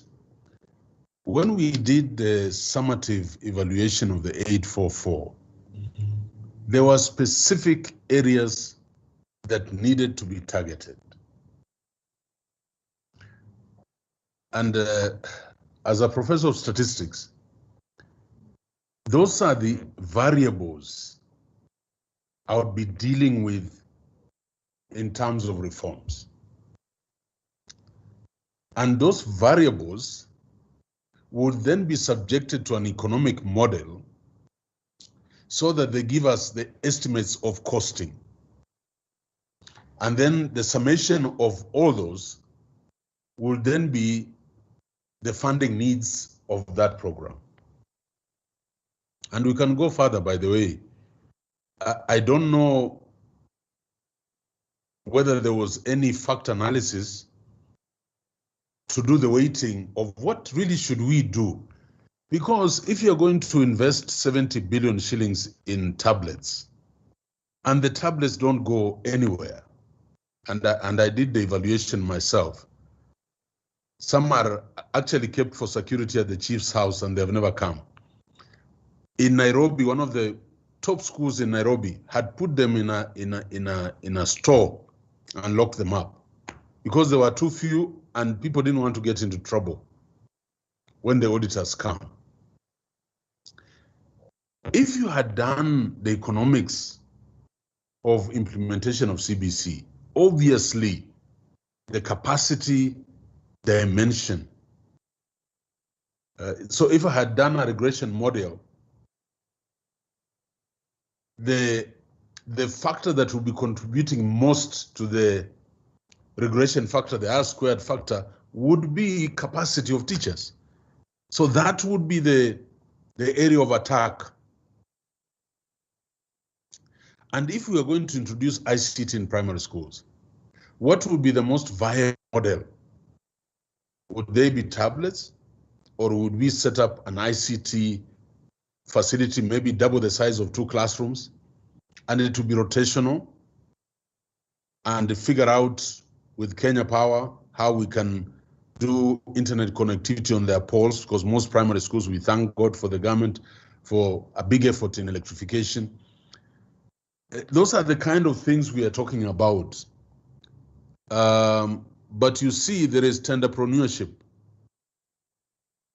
and other interests that are not national at all. So the objectives, Leo, would be driven by the variables that the studies would have brought out. What essentially we are saying is you can't carry a load called CBC just because you want a new definition. That this other load of 844 could have been reconfigured and we would have achieved those practical aspects that we are looking for. I empathize greatly with the people in the marginalized areas.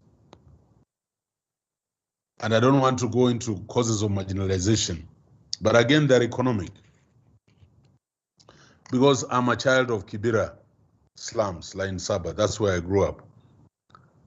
And I'm just wondering if we didn't have equity at Upper Hill School, that time I was paying 250 shillings per year, a day school. I don't know whether I would be what I am today. But in that marginalization, who needs the greatest support? And I want to pick a very rudimentary example, again, economics. If you go to a school, let's pick one school in Kenya, like an elite school like Alliance Boys. Why do you have a uniform figure of government support for every child there? And you know what Kamunge was saying? You know what Koech was saying? Why don't we have vouchers for the needy students who have been selected to Alliance Boys? Why is a hero's child at Alliance Boys being subsidized for? Why don't we increase the resource envelope for those students who are where Leo is coming from? What is the rationalization of sending uniform fee to a school where 3/4 of the parents don't need that support? And then what happens, by the way, economics, what happens after that? Because you've got to raise money for free secondary, free primary, the price of sugar, the price of paraffin, the price of everything goes up. And now a hero, the professor, and a Mugavo, the watchman, walk to the shop and they have to buy sugar at the same cost. I'm talking about economics of education. Thank you. Thank you, Prof, for your response to Leo. I hope Leo is comfortable with the answers. So we'll proceed to the questions on the on the chat box, and most of the questions are actually directed to Prof. So I will ask the ones that are not directly linked to Prof first, and then we'll proceed to ask the ones that are linked to Prof. Then he'll proceed to answer. So the first one is from Wafula Nabutola, who is a member of the IEA and a very good friend too. Wafula is asking, and he applauds all of you for the excellent presentations, and he proceeds to ask, why so many commissions? Are they even necessary? For what? And then Arnold asks, fundamentally, how can we ensure that politics doesn't take center stage in the development of education in Kenya? Or alternatively, how do we equip the political class to engage constructively in education reforms? So I will do a round with these two questions before I proceed to ask the ones directly to Professor Iro. So I will start with Dr. Evelyn. You can answer the two questions and then, yeah. Thank you very much. Why the many commissions? And thank you, Afula, for your appreciation. Now, I think I mentioned earlier that that reforms are a continuous process. And if you look at the commissions that we have had over the years, they were targeting something very specific within the system. Ominde, for example, was targeting Africanizing of education. I think Laban has already mentioned that McKay was requested to look at something that was very close to the heart of the president at the time, and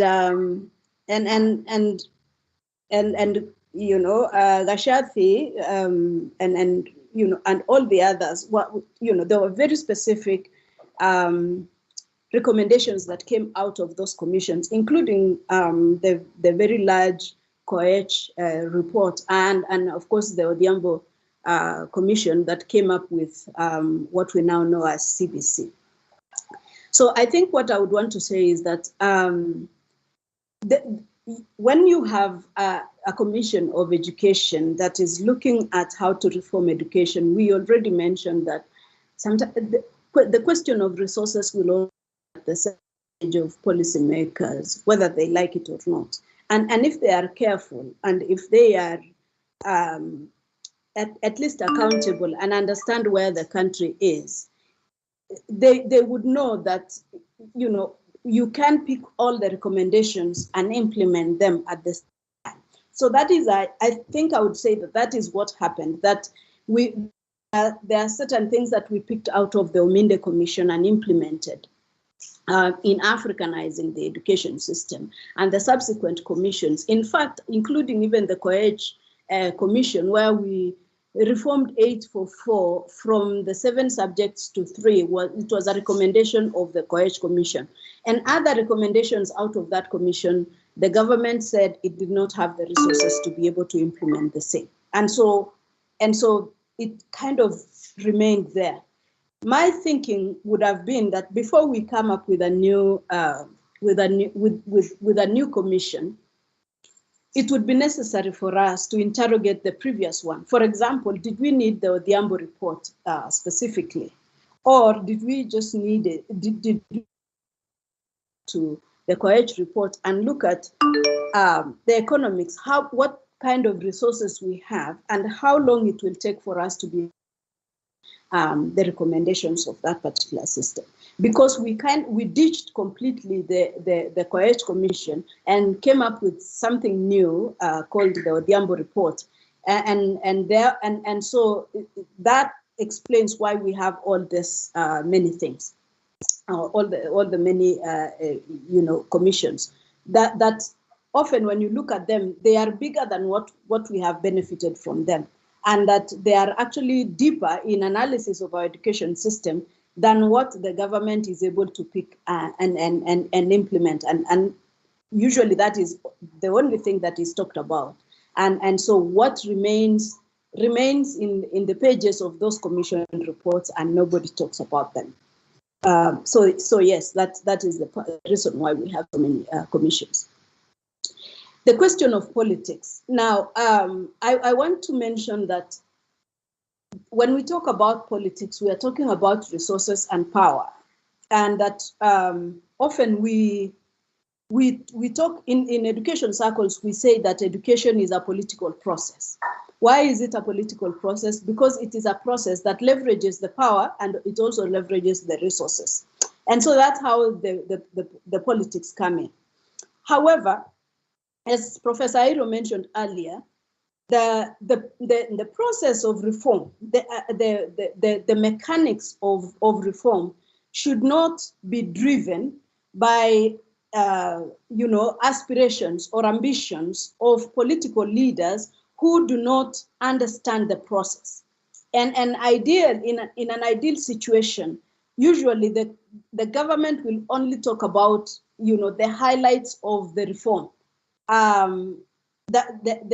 the main concepts of the reform, and perhaps the general direction of the reform. And then you leave the mechanics, the nitty-gritties, the technical concepts for the educators to think about it. Even in health, if we had politicians deciding how the hospital should look like, or how drugs should be dispensed, can you imagine the kind of confusion that we would have?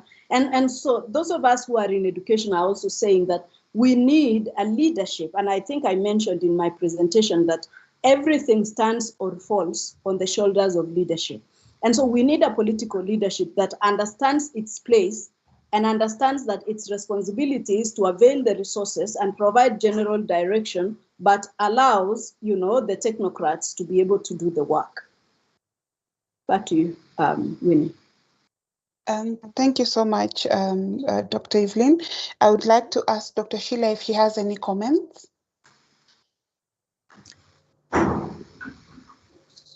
Thank you so much, Winnie. I'll be very, very brief because I think Dr. Chepkemei has very effectively summarized and highlighted the issues, both questions. Well, maybe on the issue of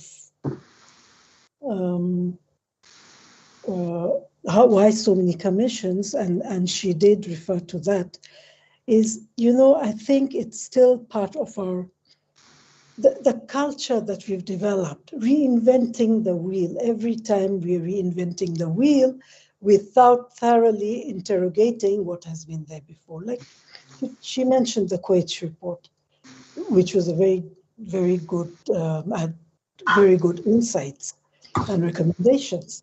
So this culture of reinventing instead of that needs to stop, and it has to do with our value system, which now takes us back to the issue of politics. I'm one of those who personally believe that politics is the air we breathe. So we cannot divorce politics and any sector of life, but our problem is we have very bad political leadership. And that permeates down from the top to the bottom, where everywhere we go, every sector, we find this kind of thing being replicated. And yet there are those who, despite the kind of leadership we have, who are able to still, I don't like to use the word achieve, but able to creatively navigate that system. But that's not the way it should be.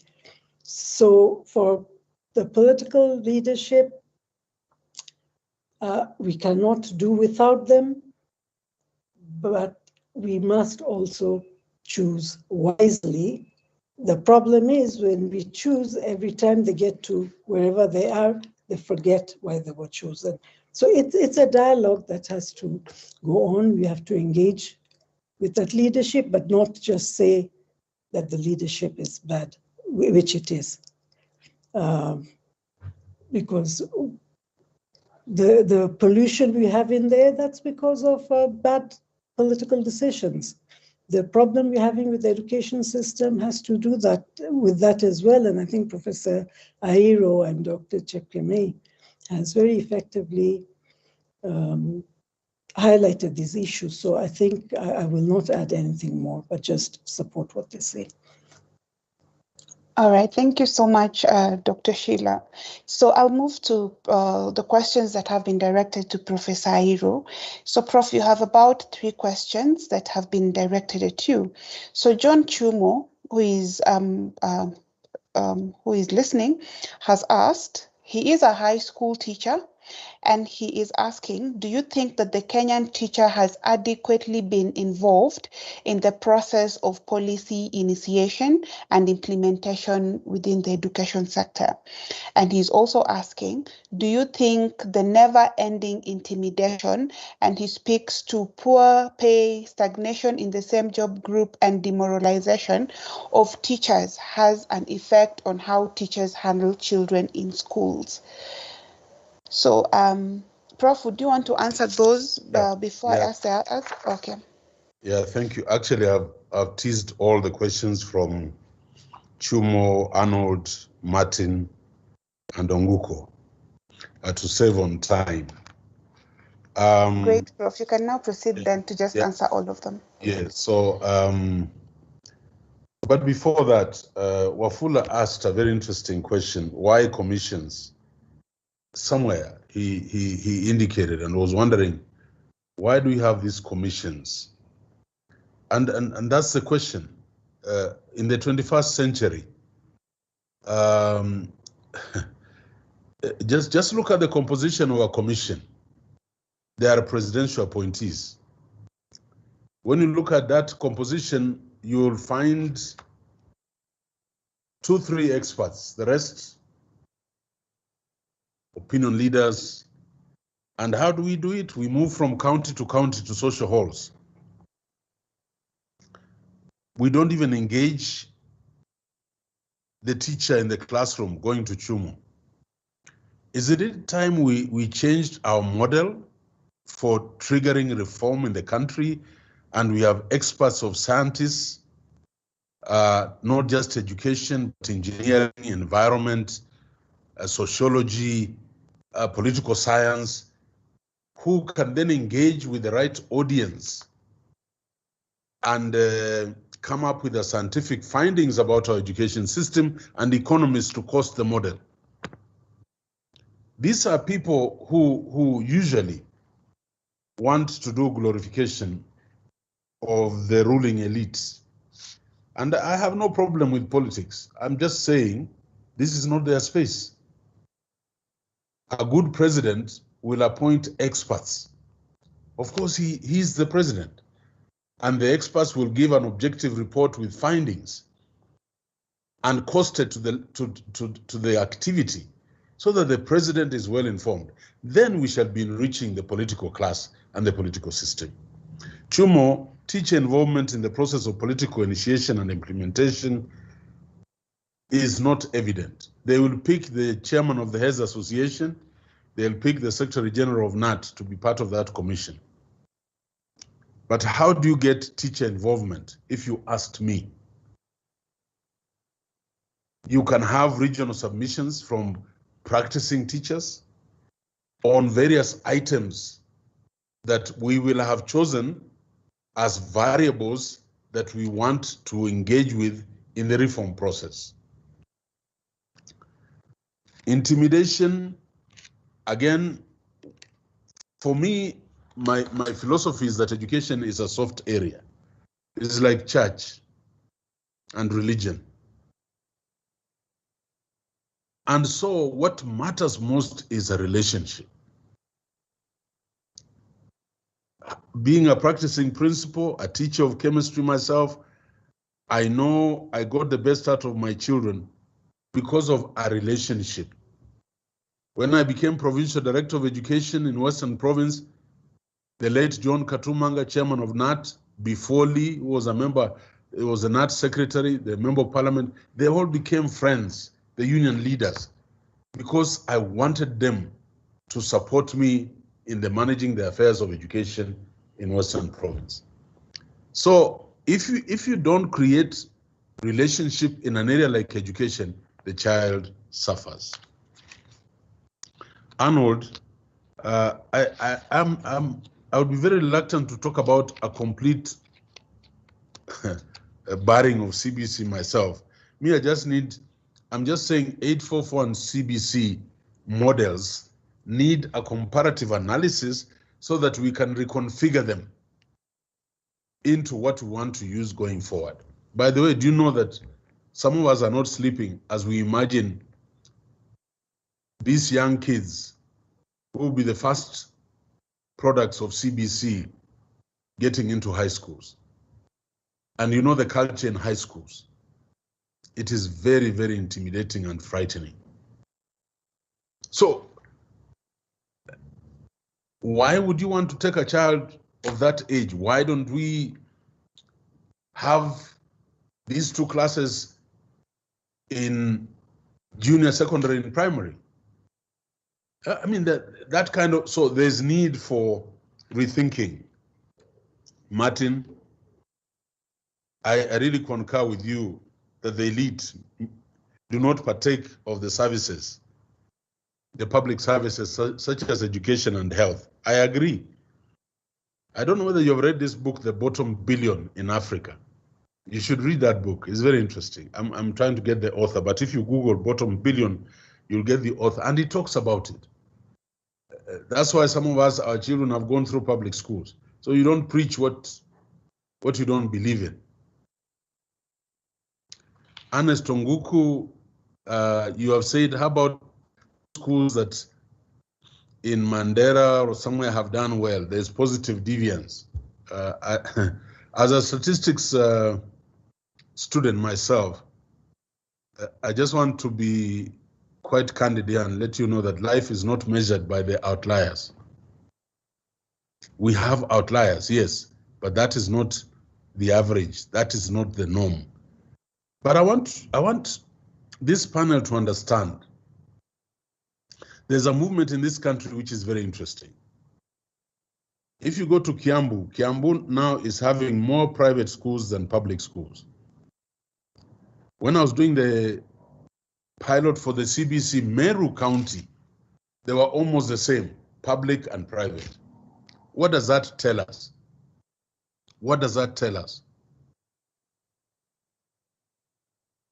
And so you can do the revving of engines and spend the fuel, but if there's no connection, people move away. Yeah, thank you, Evelyn. The author of The Bottom Billion is Paul Collier. Please read that book and you'll understand the dynamics of education and socioeconomic development of a country. I think, Winnie, I have answered the questions I saw in the chat. Thank you. Yes, you have, Prof. So thank you very much. We are slowly coming to the end of today's conversation, and before we just wrap up, I would like to give our panels an opportunity just to give us their closing remarks on today's conversation, and then we will just wrap it up and allow you guys to get into other activities. So I'll start with Dr. Sheila. Dr. Sheila, your closing remarks in about a minute.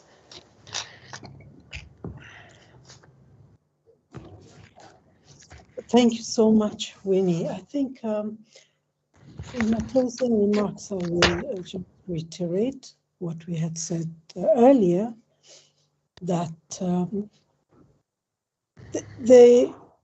we really need to carefully interrogate the reforms and then look at it and see how are we being inclusive? Are we including those children living in adversity? Somebody talked about marginalized, and they're everywhere in this country. So how can we make sure that this education, the investment that we're doing, and there's a lot of wastage in our system, there's a lot of wastage. How do we can become more effective and efficient and inclusive so that the children who don't have the advantages of our children can also benefit from quality and equal education? Thank you. Thank you, Dr. Sheila. Dr. Evelyn?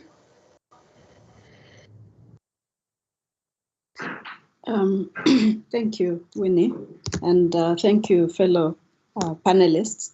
I just want to say that, as we talk about education reform, I would like to invite all of us, ourselves, the panel and the audience, to appreciate the fact that education reform is not an esoteric undertaking. It's not something that is just for the chosen few who perhaps occupy offices in at Jogo House, but that it is a process of iteration of ideas, and each one of us, one way or another, is connected to the education system of this country.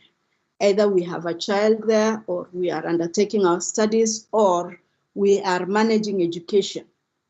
And so everyone has something to contribute, and that when we put together our voices, even the bureaucrats begin to listen. The challenge I think that we have is that when there is mass when there is mass misinformation of the people, we find that we begin to sing choruses of things that have not been scientifically proven. I think, Professor Airo mentioned something about the theories that have been put forth by Hanushek and others about what actually does work in education reform. It is not something that you wake up in the morning and you decide, okay, I don't really like the system, let's change. A system reform has to be subjected to a scientific process of iteration. Otherwise, what we are basically doing right now is that we are engaging in isomorphic mimicry, that we are saying all the nice things that need to be said, but we don't really have the effectiveness of people who understand, what the country needs. Or we're putting in place a system that has all the appearances of a nice system, but in reality, the internal efficiencies of the system are likely to cause, already causing us problems. Like if we are going to move all the kids from grade 6 next year to secondary school, and grade 8 who are doing their exams, whose results just came, and they're all moving to secondary, how do we even imagine that we are going to accommodate that?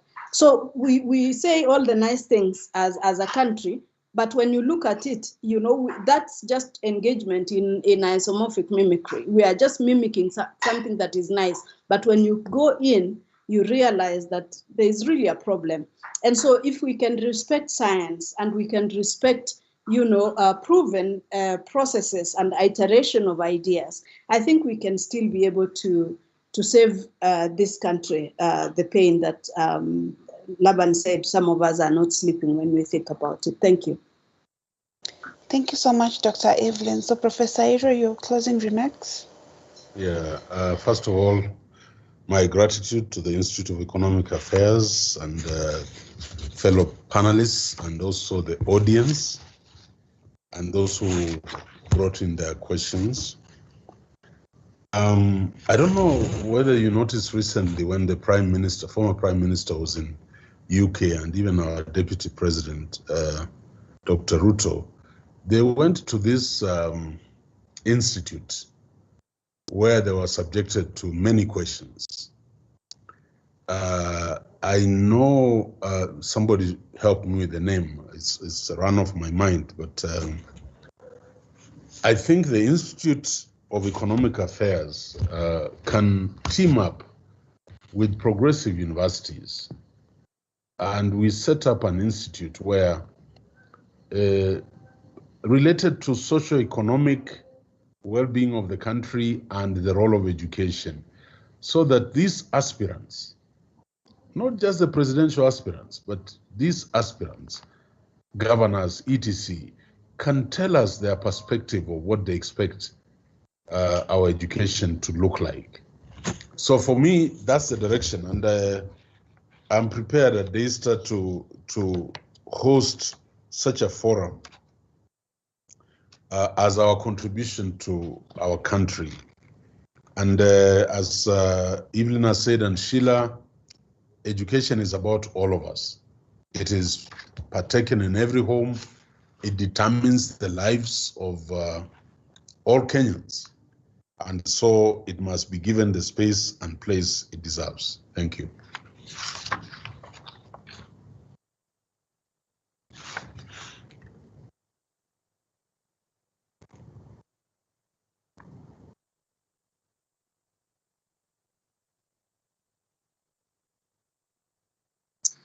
Winnie, we can't hear you.